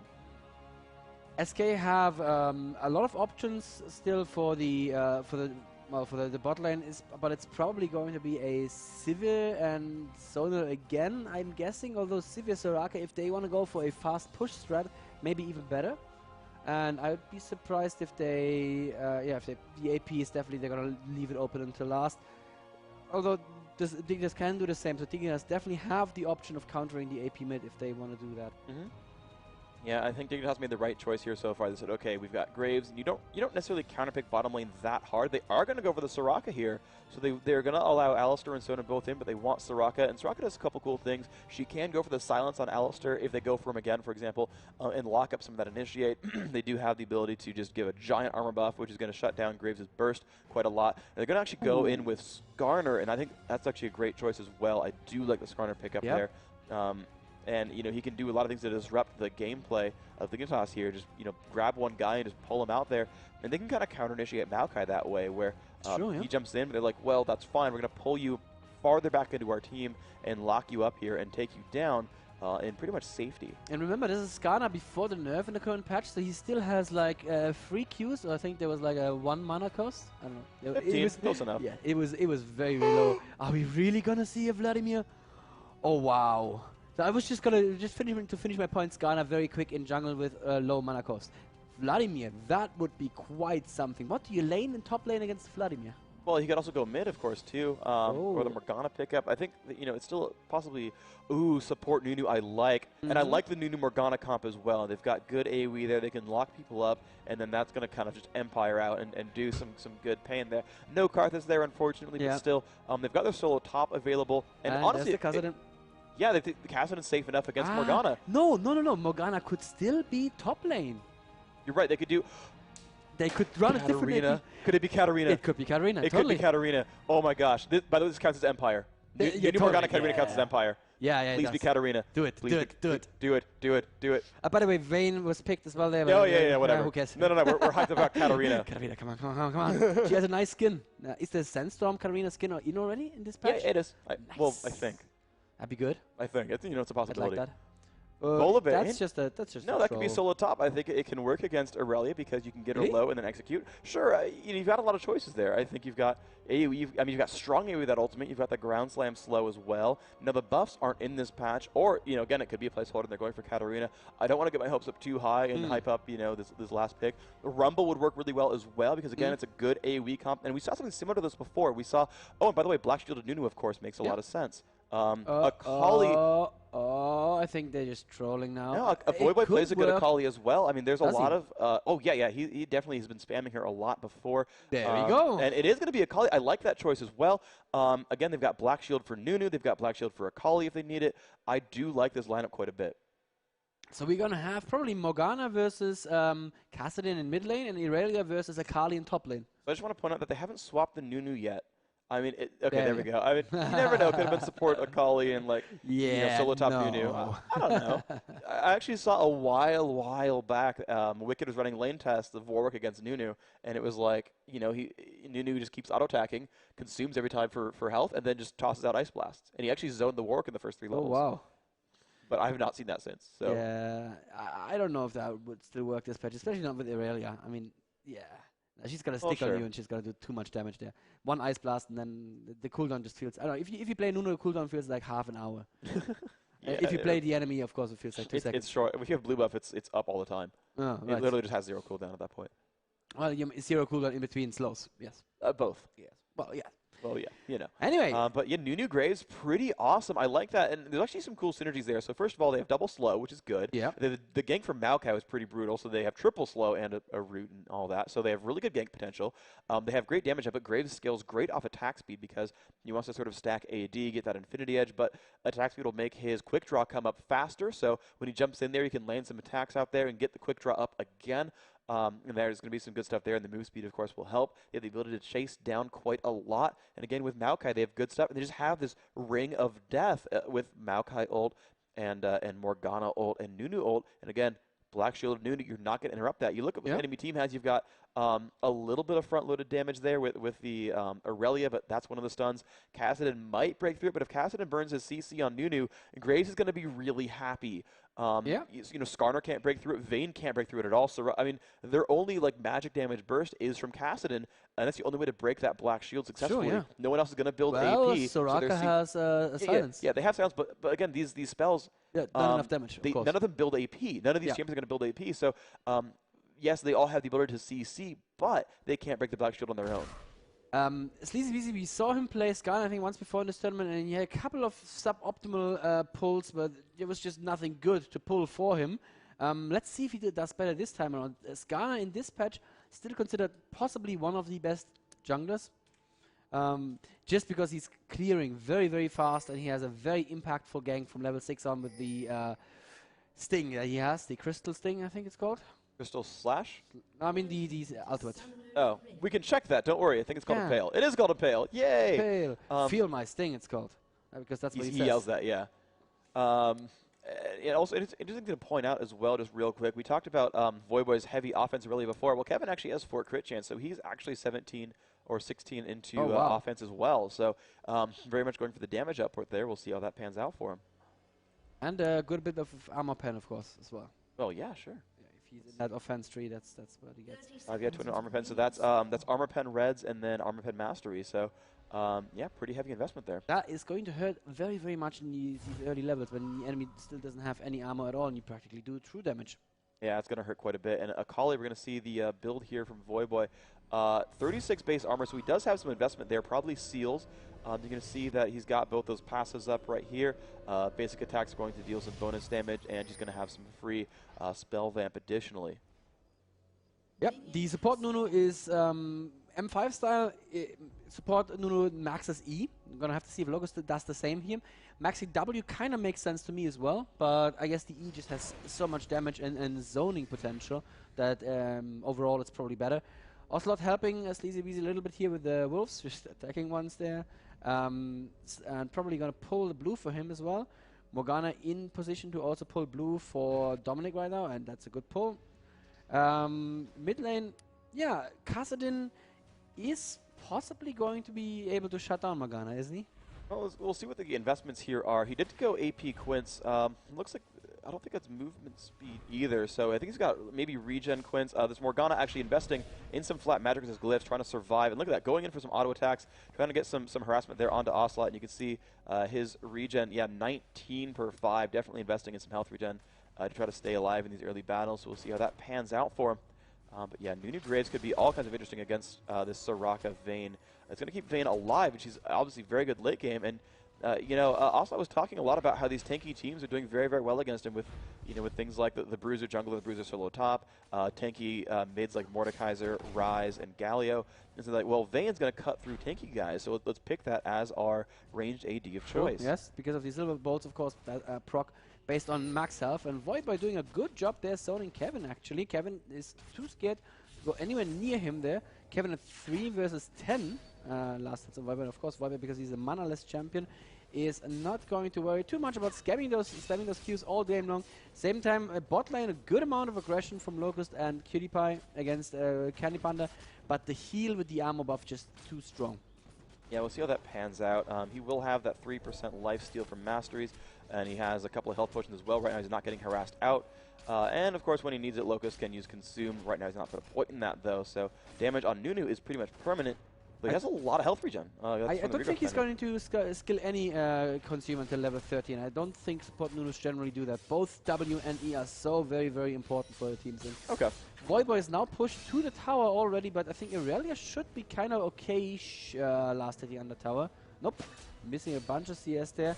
So good job, and you can see that already Dignitas are 300 gold ahead just by doing better in laning phase. Yep, although it means that the minions are pushed to the turret, so they might actually see that just jump right back in if they do a good enough job mechanically as the minion waves push down. No, they still got 300 advantage. You're right. They've done a great job so far, and you can see that as these lanes have reset, the early aggression for the Dignitas has worked out for them. I guess they're not afraid of Skarner yet.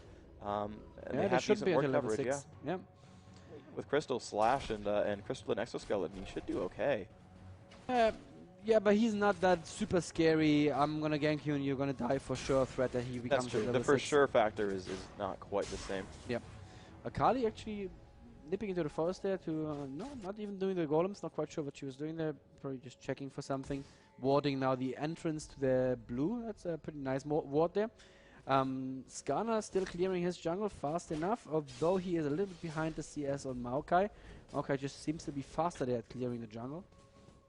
Maybe they got those early raids, that'll help a little bit there for yes. sure.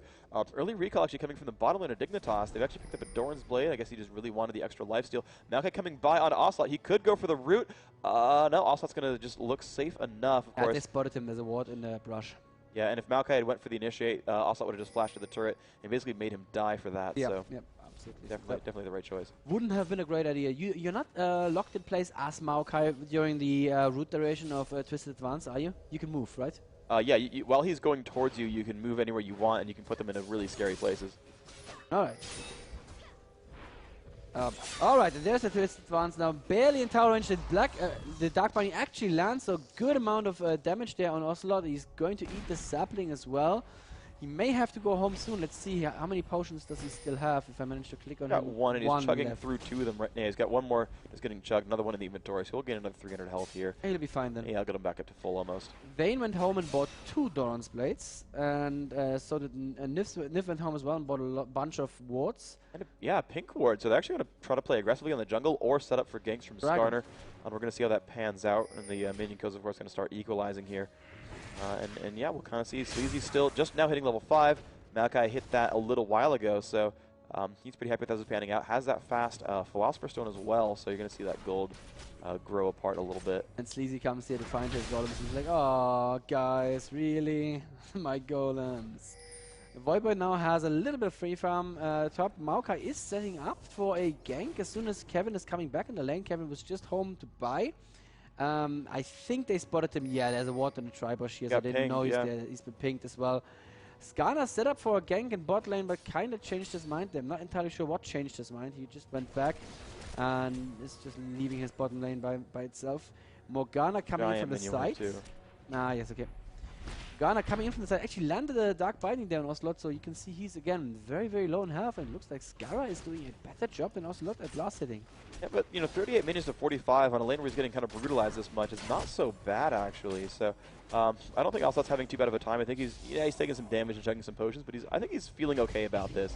He's last hitting well at the turret. Black Shield comes off. Ooh, unfortunately, there's going to miss those minions. So he's going to take up experience that Kassadin will recall, and I think he's going to have enough for the tier. See how that pans out. Yeah, he's definitely going to build tier first again, in case you missed the last game where SK's Ocelot played Kassadin. He likes the ultimate a lot, so he needs a lot of mana. And Dignitas now setting up to steal the enemy blue. Yeah, only Skara back, so yeah. Yeah, only Skara in the radio one. That's beautifully done by them. Sorry, there's my beautifully again. That's actually really smart by them, because they just realized we forced Kassadin back. Now it's the window to go for blue. And Kassadin without blue, kinda not as good as Kassadin with blue.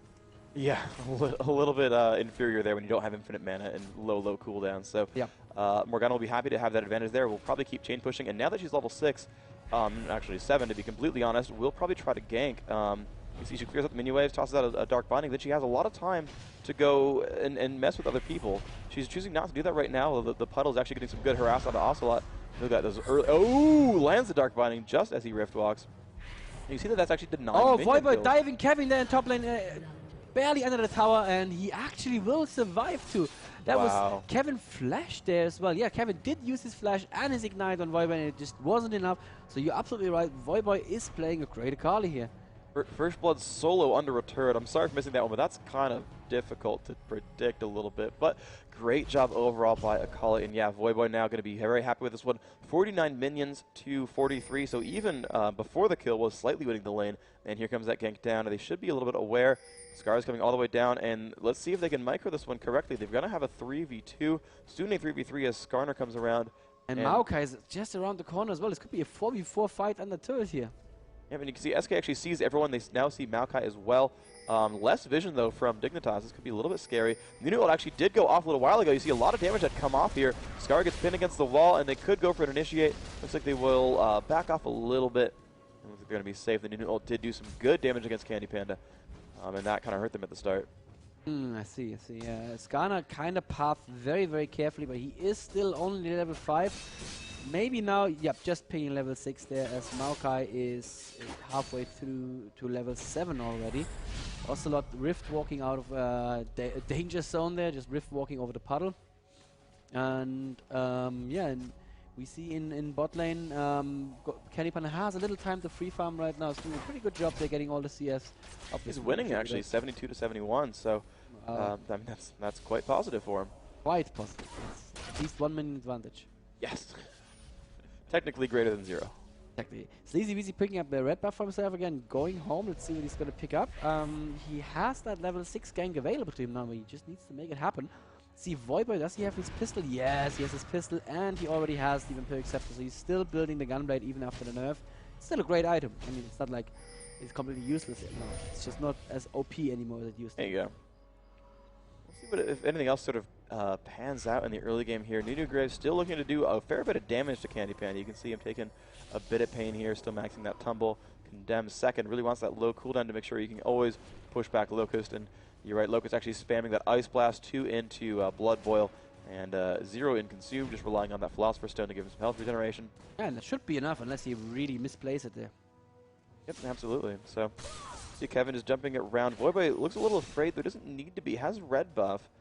Maybe he has low map vision for Skarner. I'm not sure. He's just and Skarner is around the corner now, just showed himself out of ward. So Akali should see that Skarner is there, but still pushing in now. Now possibly the call came through the comms, and yeah, Voiboy is just running now. The Skarner just showed himself at the ward here at the entrance to blue. At the same time, though, bot lane, they look to be setting up for Dragon Freak. They are, but they're walking on top of a ward, though. They've got some saplings spotting. They've got a ward up there as well to watch for the invasion. Soraka and Vayne are both making their move. No, actually, Vayne's sitting there and farming. Soraka's going to help Vayne kind of chill, and so they probably get this one for free then. That's the classic Sleepy Panda bot lane. You know, he's just so reluctant to go away from farming mode and help his team. I mean, was that really worth it for the wave that he got there? 17:30 is going to be the Dragon respawn, and wow, Voivod going for the dive against Kevin, has one more dash left. Q ult, wow, just full to dead on Kevin.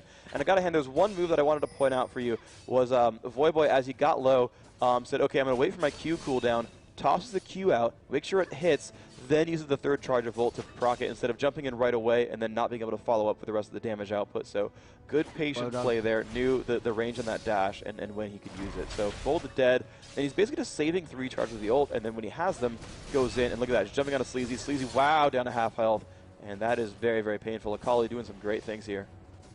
Akali, one of those very, very snowbally assassin champions. If things are going well for her, they're going really well, and she can basically take anyone 1v1, which makes her that so strong on Dominion as well. But she is a very, very fragile early game, and Voivod made it through that early game really well against Kevin, who, I just have to say it again, is a pretty good player. We saw his Tryndamere. That was kind of ridiculous. A little bit. That was kind of good. Yeah, and he's just not having as much luck as Irelia this time around. Him and Scar just still pushing the turret. You can see Ocelot really not missing out too many on minions. You can see, again, 94 to 85, really not that bad. So, you know, he picked it against Morgana saying, yeah, I'll get pushed. Yeah, it's going to be difficult, but I know I can handle it, and he's doing a good job at that. Bot lane is getting pushed very, very hard right now. We may get a blue steal. No, not quite. It was just a little bit too early. Just helping. That's very nice. That's very neighborly of him. Yeah, it's a very friendly Morgana giving away that blue to Ocelot. But finally, Ocelot getting his first move of the game at 13 minutes in. Yeah. He is going to build probably the... Yeah, he's going to build a lot of Ages next, so we may see... Actually, he sold the Mana Crystal. Huh, that was probably a misclick. I think he maybe wanted to sell a ward or something. He sold the Mana Crystal and bought a Mana Crystal again. Ouch. Yeah, that happens. It's not so much mana. Yeah, he definitely wanted to go for that Catalyst there. That's what he's building right now. And he's going to be stacking up his ultimate before fights. Let's see what Grace went home to buy. He went home to buy a pickaxe. Morgana going for the early needlessly large rod. That's of course going to be an hourglass. So Morgana actually going to have a little bit more damage than Khazad here early game, because Khazad is just building up his mana so that he can spam those ultimates in team fights. Dominate just kind of pushing through, farming up a couple of minions as Morgana's missing, picking up that blue for herself, as you mentioned, and now we have Kassadin actually getting ready to go push. And you can see that, wow, they ping it because Maokai actually did spot that Kassadin there, so they know, hey, Voivod, be safe. You got some bros coming. Yeah, the bros just changed their mind as well. And oh, Skarner is going to find Maokai here in the middle of the river, and Maokai actually flashing across. Skarner a little bit slow there on the ultimate, or was he not in range, Freak? I don't know if he even wanted to go for it, saying, you know, hey, we're kind of alone here. He didn't have anyone to jump onto that Maokai, and Maokai is tanky as well, so... and we have a pause. Maybe there is a problem. There's a sorry from Ocelote. Sorry, Kevin cannot move. Okay, so having quick trouble. Whatever. So, you know, they're going to get that sorted out real quick, and of course we have plenty of time for them to sort that. So, you know, yeah. So I think Skarner didn't really want to take him down the 1v1. I don't think he had enough damage to ensure was Maokai around would die. with ulti up as well. So I mean, he could have just rift walked over. I mean, yeah, like maybe he could do enough damage to the Kassadin, but you know, Maokai, you know, pretty durable guy. You know, should have had ult, I would assume. And just, you know, he can escape. He's got some magic resist there. He's actually building towards what looks like Aegis next. Yeah.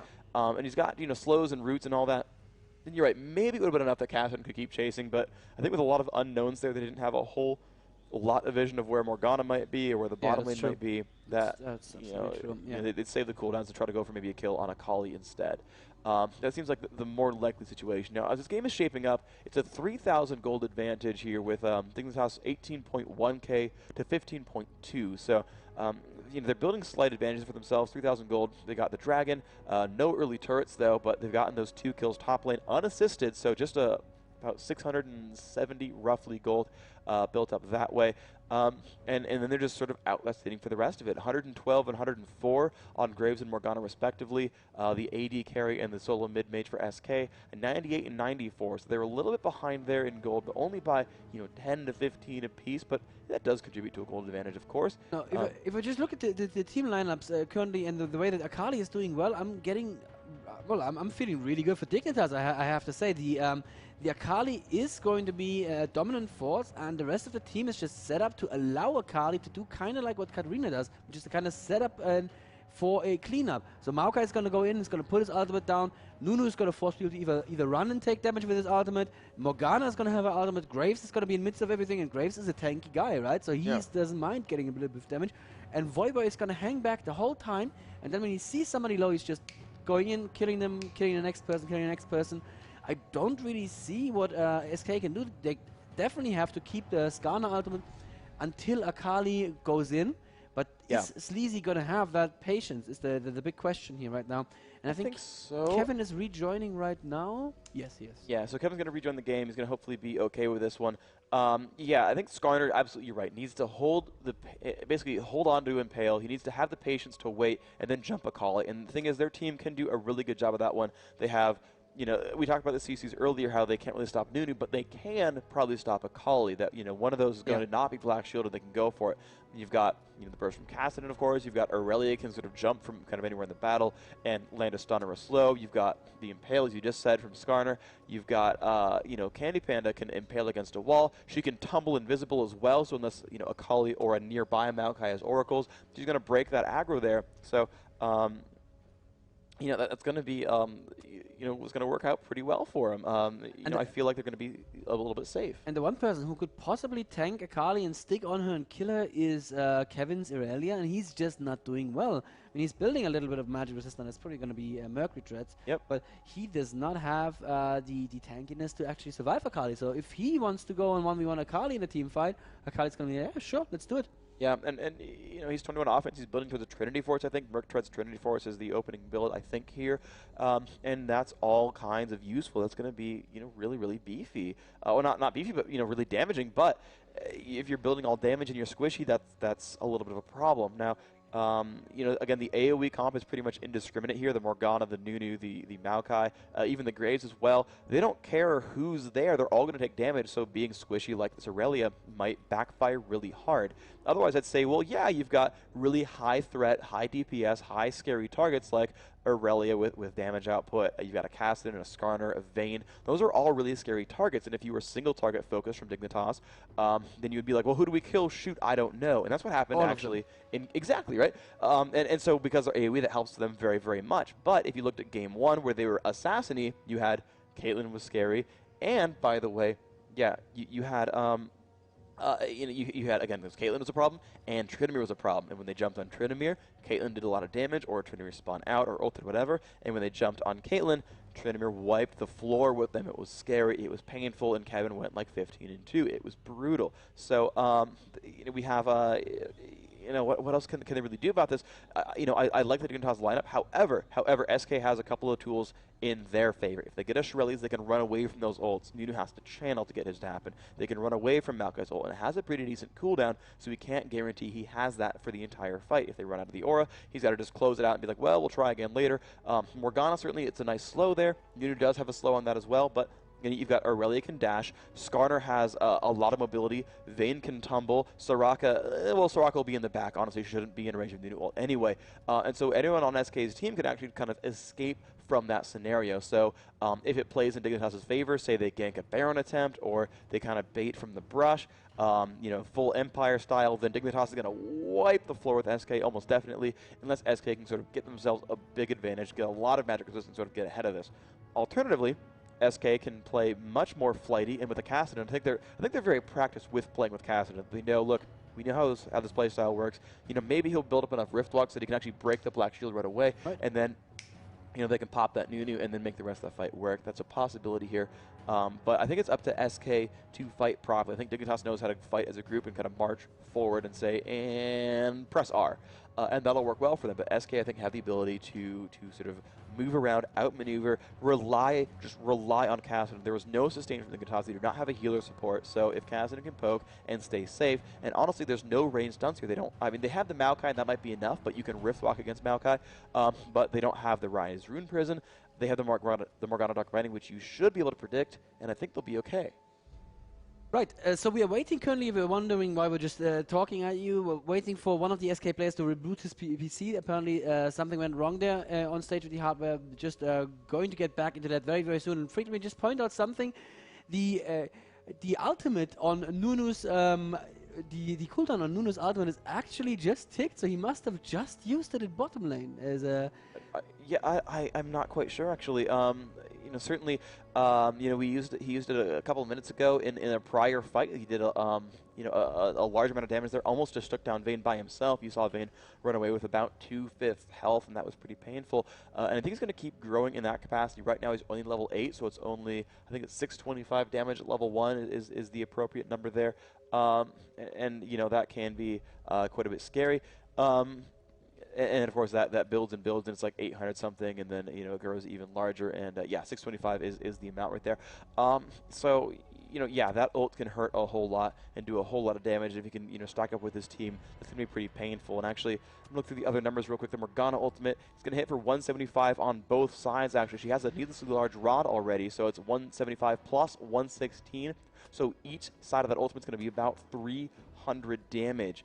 And yeah, when you do a 600 damage Soul Shackle on top of 600 damage Nunu ult on top of Maokai, probably not going to be exactly the same number there, but still, just by propping it, it's going to be 100 damage. If he takes up and stores enough damage throughout that fight, it'll be another 200 up to 300 damage. So the ideal AoE scenario just from those three, 1,500 damage just right now, and that's going to grow over time. It's all magic, it's all going to be painful. Graves has even more AoE, of course. He's got that ultimate in there, that collateral damage. Base damage on it right now is 250 plus 103 from attack damage, as he has that pickaxe, those 3 Doran's Blades, runes in there as well. However, if it blows up into the cone, 150 plus 88. So about 225 there. So now that number has grown to 1725. And I mean, that's going to be to the point where it starts one-shotting people. Vayne does not have that much health. She's only got 1,300 right now. She's actually at half health. So, I mean, if they manage to full combo, they're going to one-shot most of that team. And again, that's why, you know, I talk about SK needs to be able to outmaneuver and play very flighty. And I think they have the ability to do that. Again, Vayne can tumble, but if someone gets dark binded, now Vayne has cleanse to be fair, so he should be pretty safe here. But anyone else who gets dark binded is going to be in a world of pain. And I'm just looking at Vayne right now. There's a couple of debuffs on her. It looks like she is actually still inside the the aura of Nunu's ultimate. So wow. Something interesting that we just missed bot lane there. Unfortunately, we can't switch the camera around. There is a bit of a bigger problem right now that we're trouble fixing for you behind the stage. So nothing much more that we can tell you right now. We can just continue thinking about what's happening in this game, and there's a lot of trash talk between the teams as well. They're betting on whether or not Candy Panda is gonna die. He's like at half health. He should be fine. He's under his turret as well, but apparently Nunu just ulted him. So that's exciting right there.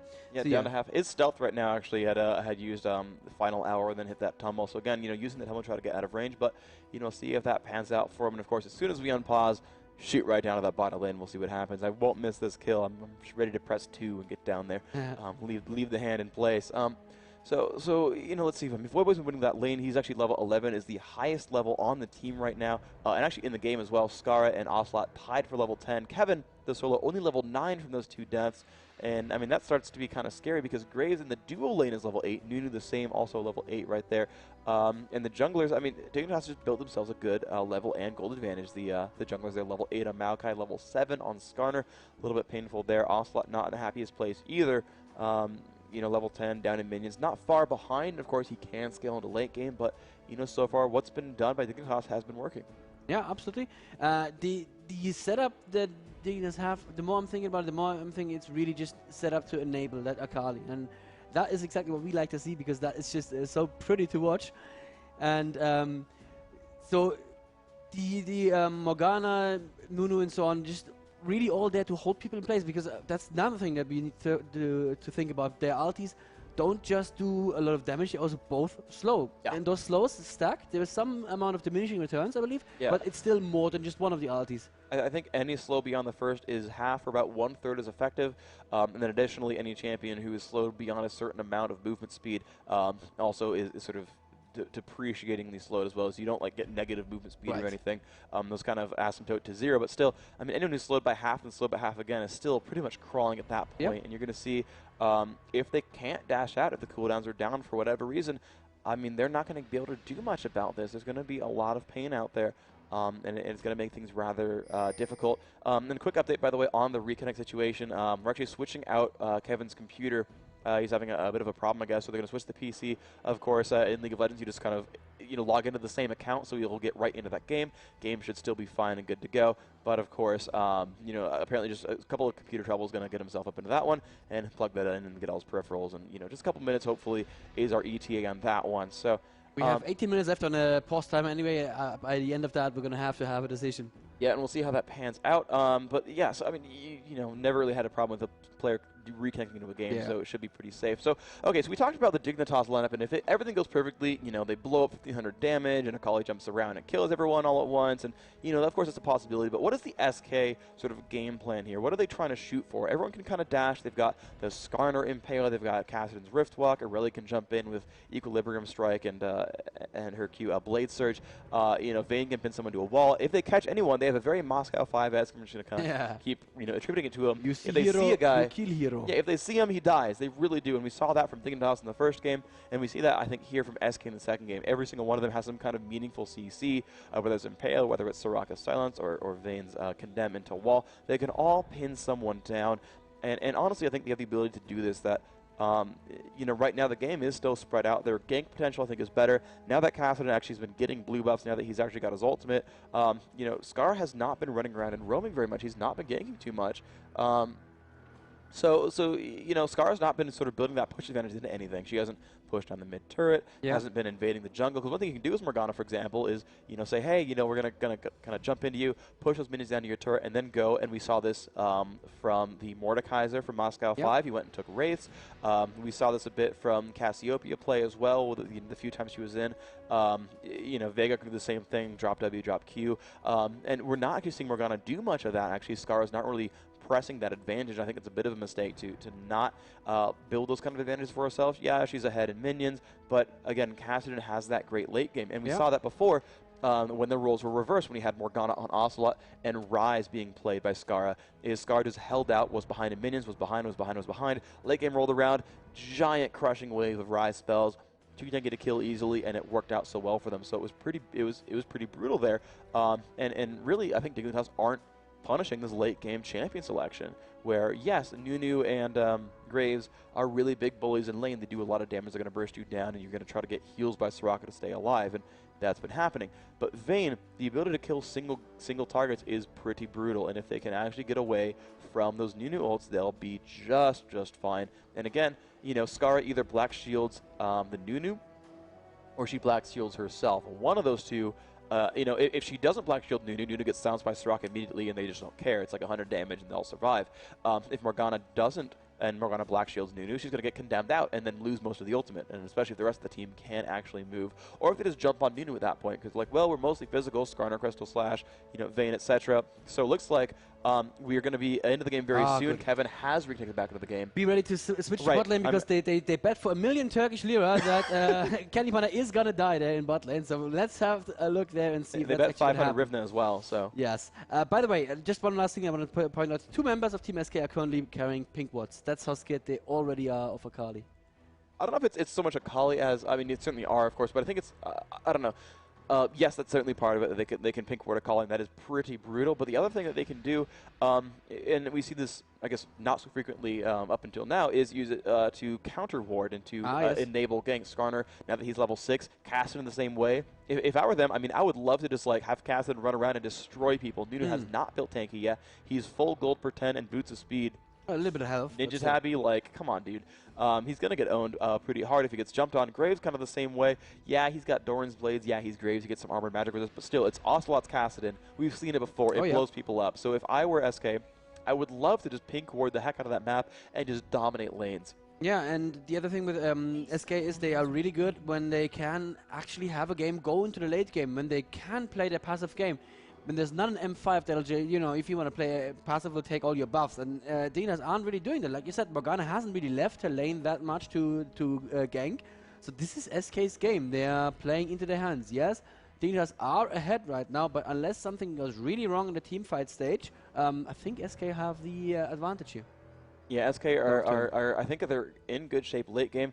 The player has reconnected, by the way, in case you might have heard that in the background real quick. We're going to be good to go, just getting that final sign-off and saying everyone feels happy, everyone's good to go, and then we'll just be kicking it off in just a second here. I am ready to push down to the bottom lane, and yeah, you know, I do like SK's bottom lane, I think. Skarner as a champion sort of scales just a bit better, I think, than Maokai does, just because, I mean, Maokai brings that constant utility, the damage reduction, and that will never really go away, but Skarner becomes not only a big tank, but also a giant damage threat. And his damage threat's actually really big. And again, when they're not fighting against Dignitas ultimates, there are a ton of threats here. And unless Dignitas can AoE them down properly, you know, you've got the late game Vayne, brutal. Yeah. Late game Skarner, actually quite deadly as well. If And you kind of get that unkillable guy, with that shield as well. yeah, it gets very, very durable. Gets a whole heck of a lot of damage, and that can be very scary. I mean, Kassadin, again, just Ocelot. You know, if there's any champion who's going to carry the game for SK, it's going to be Ocelot's Kassadin, and he can pick off those targets. Voyboy, you know, he's not going to build durability so much on that Akali, so I mean that can get really scary really quickly. And so there's all sorts of options for really scary dudes in the SK lineup, and you've got, you know, again, the AoE comp is really scary, but you've got Wish on that team. You've got actually no summoner heals, but you do have Wish from Soraka, and if Soraka can get some ability power, maybe a Will of the Ancients from Kassadin or something like that, or it you know, just goes late game enough that Soraka builds AP. Well. Yeah, sorry? Lucky pick. Yeah, cage pick. Yeah. So nearly ready, question mark, from Nunu, looks like.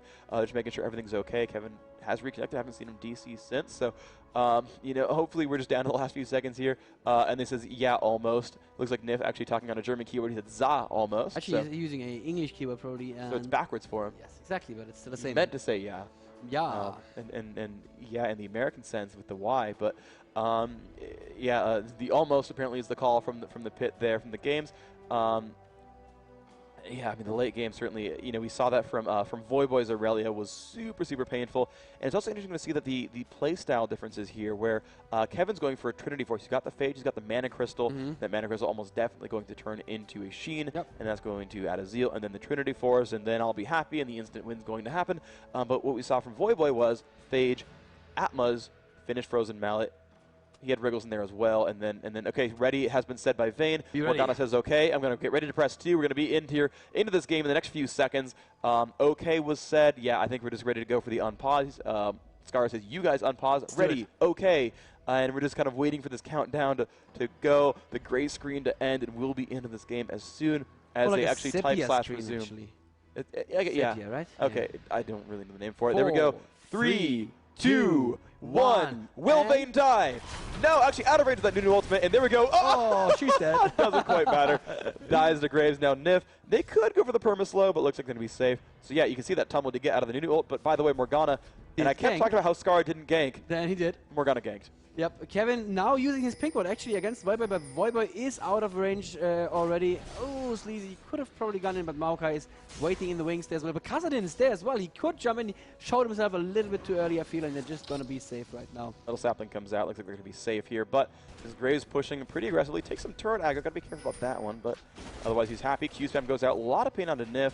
And yeah, that little bit of pain is not too happy. But of course, making Soraka last hit against the turret is just kind of hilarious. Yeah, I think she has less DPS than Purple Caster minions, so we'll see how that pans out for her. Oh, she got one. Kevin right now in top lane. They already got a slow off there on Kevin from the, of course, from the item for Gunblade.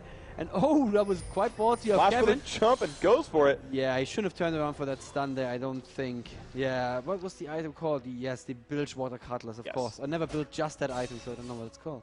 Fair enough. Yeah, it's kind of there for the interim. But yeah, definitely had a lot of utility there for it. Picked up a 3rd kill, so now 4-0 this game for Dignitas. Oh, man. This game is looking great. Skara, wow, getting Ocelot down, and will pick up the turret, so the first turret kill does go to Dignitas. And now, if I were Dignitas / Team Solo mid, I would go for the turrets right now. I mean, Voyboy had complete control over top lane. At the same time, the bottom lane, Boss Panda finds Locust out of position there a little bit, does a little bit of damage, but it's so very, very scared of PewDiePie, and immediately turns around and runs. Nif taking a lot of damage. Boss Panda checking the triple brush again is going to keep Locust out of there. And Skara, guess what, is hanging around again for yet another gank. If a 1 Dark Binding lands, that's going to be a dead Candy Panda right there. Ah, he shot himself there. Okay. He could just loop around the back, honestly, and just kind of hold position. Oh, but Skara and Kassadin are coming from mid lane as well. And yeah, it looks like Skara saw that. Nif trying to bait really hard. They see Skana, but they don't see Kassadin quite yet. And they are going in for Cutie Pie, I would assume. Then, oh, the Black Shield is actually good in the binding as well. That was perfectly done. There was a Morgana ultimate to just keep them at a distance as Dominic now comes in as well. And this may turn very bad for SK. Yep, another Dark Binding, and that's the kill pickup on Sleazy Weezy, who just really isn't having any luck this tournament, Freak. Yeah, he's not having too good of a time, although it's really Kevin who's getting... Oh my gosh, what a Dark Binding, and that's going to be a kill on the Nif, and the top lane died again. Voidboy picking up another kill. Ocelot not a happy place. There is a kill, and it's 8-0 on the kill score now. Locust just in the fray, not taking too much damage, and an ace actually from across the map as well, and now it's a turret, and wow, Dignitas are looking so much on form right now, 9-0, and this was not the Dignitas I saw yesterday. They got kind of manhandled by Team Solo mid, but this game, they look so incredibly good. And I was just saying that I think SK had a really good chance if this game goes to the late game, because, you know, that's their kind of playstyle, but if they get ganked this hard, it's just not going to happen. Dignitas are going to have too much of a gold advantage, and they are playing brilliantly to bring it home right now. Let's see how much money Graves actually has at the moment. He has 3K in the bank, 6K total. Yeah, it's an Infinity Edge when he wants it almost. Pretty much. It's close. I think he needs like. They're going to take Dragon as well, because why not? Yeah, sure. They got complete map control, looks like. And another cool thing about Nunu too is, of course, he can help get those Dragon kills. He actually hasn't learned Consume yet. No, he's not going to until level 13. Oh, sure.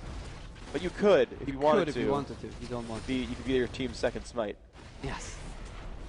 Yeah, I think could be the third. I think it's better to have that constant Ice Blast that just, you know, wins the bottom lane for you at full damage. I mean, that's 60% slow doesn't suck. Yeah, 275 damage every 5 seconds. And guess what? Voidboy killed somebody else in mid lane. That was a Kassadin falling right there. Voidboy at 500 right now. He has his Gunblade. Kassadin, not so happy. Still hasn't built a single AP item. And it's just snowballing into hell for SK here. Doesn't that mean it's going to melt? Exactly. That's exactly what SK's game is going to do. Oh, that's unfortunate. And 0 the score Absolutely. so far. The Dignitas are looking stronger and stronger each game. Voidboy, wow, just level 14, highest in the game. He's actually got 4 levels above his lane opponent, and Kevin is running all the way back. They're very afraid. Looks like pings are going off near the CV or near ward positions. Yeah, Nif not quite in jump range, but a Dark Binding could ruin his day. Oh, yeah. Didn't quite hit him there. It was a bit too much prediction, actually. And too early. Yeah. Those goat legs are slow, man. Yes. They need a buff. We should buff those goat legs, totally. Got decent move speed. Yeah. Alright, Kevin is now going to bot lane, probably to try and farm a little bit, but at this point, SK, I don't think there's very much they can do. Let's have a look through Dignitas' item builds. The Infinity Edge is done on Graves. The Zhonya's Hourglass is done on Morgana. Of course, the X-Tech Gunblade has been done for some time. And the Giant Spell now on Voidboy's Akali. That's going to be a Rylai's, no question there. Almost definitely, yeah. And that's all 3 target items for Dignitas. And I don't see a single big target item on SK yet. Not even the Rod of Ages. Well, they've got a Shirelli. Both sides have a Shirelli. So the junglers are pretty close to equivalent in that you've got Shirelli's and Skarner. Shirelli's on that Nunu. But I guess Maokai actually went for the earlier Aegis though, so they do have that team item there. Morgana stealing one of those, and actually gets another one with Puddle. The Sleazy will get the last one there. That's just rude. Oh, they're gonna get jumped on. Oof! I will dominate. Almost went for that one. But yeah, they have a lot of SK players on there. Oh, they are going to jump onto Kevin a little bit. Good amount of pain there, down to the 3rd health. Just jumping in, and he's going to try to initiate for her team. They do have Shirley's, but Nunu ult into the brush. Empire goes up. Kevin hurt pretty bad, and it looks like he will fall down. Also in from the back, though, looks like Graves is in bad shape right here. And yep, there comes the kill from Sleazy, the first kill of this game. And they're going to keep trying to fight this Sleazy. Going to keep going for some pain. Also trying to run away. Ice Blast to the face is going to hurt. Dominate going to go for that root right there. And the Dark Binding to follow up, although Dominate now not in good shape, pulled into that turret, will still get away though. Scar a little bit pain as well. Boss Panda taking an Ice Blast to the face. And there's Voidboy coming in from behind, jumping on Sleazy right now. He's going to just burst Sleazy down in no time. He saw he was done, so he didn't even push on forward there. And got Candy Panda also going to fall to Voidboy's ace there. 7-0-0, reverse James Bond on Akali. Not bad at all. Oh wow, Akali is in fact 700. That's beautiful right there, doing so much damage. And I mean, it's honestly, she's just shut down Kevin. And as you said, Kevin, a great player, had an amazing game under that Tryndamere. It's basically time Voidboy saying, okay, well, it's my turn now. I would like to actually do a good job for once. And he flashes in for the kill because he was out of stacks there on his ultimate. What's he called? The Kali ultimate, you know what it is. And oh, there's already... there's a surrender from SK because apparently after a pause, the surrender vote doesn't work. I don't know, but either way, they're definitely saying, GG, well played. SK surrenders in all chat, and Dignitas is going to keep going up. SK, yep, sitting in the summoner platform. Dignitas will go for this one right here. And it's amazing, after game one was, I think, the longest game of the tournament so far. Yeah. It seems like this last game was almost the shortest. And they're just mopping up the base at this point. Scar, though, taking a little bit of pain. I'm going to laugh if he dies. So half really the matter. deaths ended up being to buildings this game. But yeah, just amazing. Kevin wants the kill on Scara. That's so just close. rude. Most of it seems like, you know what? No. Zonia's. Not and he's gonna safe. happen. Wow, an amazing job at Dignitas. The third place finish. Great, absolutely great by them.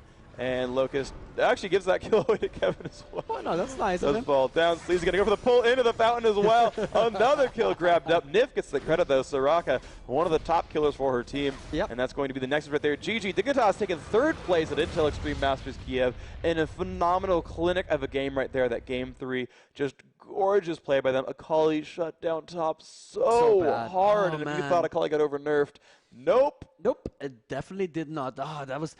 Voyboy carried that game even harder than Kevin carried the game where he was Trinity. I'll just have to say, it's just... Yeah. And just troll purchases there from the graves with the Lichbane. Sold for Lichbane and Cloak and Dagger. Right, that's not what he had before the game. Let me just Not put so it much, that way. but now he's hit his item build, so if you go and watch the spec, you'll be like, oh my gosh, if I want to dominate, I should watch Cloak and Dagger, boost mobility, and then get that Lichbane. quick Lichbane. Yes, that's exactly what you should not do if you want to win on graves.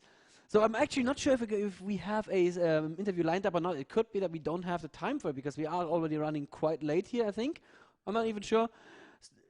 Yeah, we are actually without interview, so we're going to be pretty much good to go to sign off to this game. Dignitas taken third place 2-1. They dropped that first game, and this seems to be kind of the procedure for IEM. Yeah. Is you lose game 1, you win Yeah. game 2, and then, yes, you will win game 3. Game 3.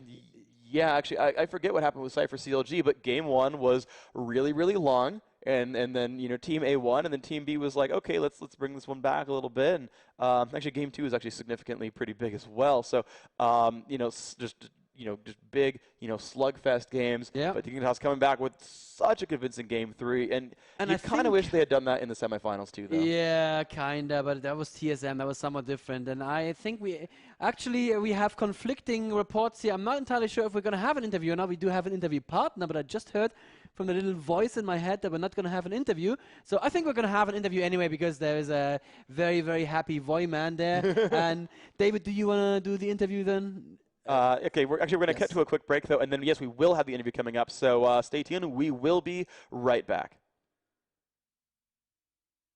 He goes jumping in, amazing round, great hatching from Taz. Big flashes in and casts the ultimate. Lina, 20 health left. And he goes jumping in, amazing round, great hatching from Taz. Big flashes in and casts the ultimate. Lina, 20 health left. Oh no, she will flash. The shield clutch. Oh, a blink into all those units. An amazing defense. Champion of the Intel Extreme Masters. Hey everybody, welcome back to the show. I'm David Freak Turley, joined here with Voyboy from Team Dignitas. Congratulations, by the way, on your third place victory. Thank you very much. So walk us through that best of 3. So first, you'll start with SK as a team. You woke up today and you're like, okay, we're fighting for third place in a BO3. What were your thoughts about SK? All right, well, going into this, we knew SK was a really strong team. We watched their matches. We weren't like really worried about like any new strategy or anything that we had to deal with. So we were like, okay, we just lost to TSM. We're in the third and fourth place match. We want to have a little bit of fun. So we came up with this strategy that we like to call the Dr. Dunkenstein strat, which is just like complete like dive, initiate, calm, and it just tries to catch people and just blow them up, which it didn't work out exactly as we wanted. A lot of that was due to like mistakes early game and just like laning and stuff, but it was still fun to play. But it ended fun to up, commentate. yeah, Trindamir got way too fat and we just could not take him down. Yeah. What happened with Trindamir then? That was your fault, wasn't it? Yeah, I mean, I picked Lee Sin because like Lee Sin against Trindamir, it's not a bad lane. Like I could definitely do well against it.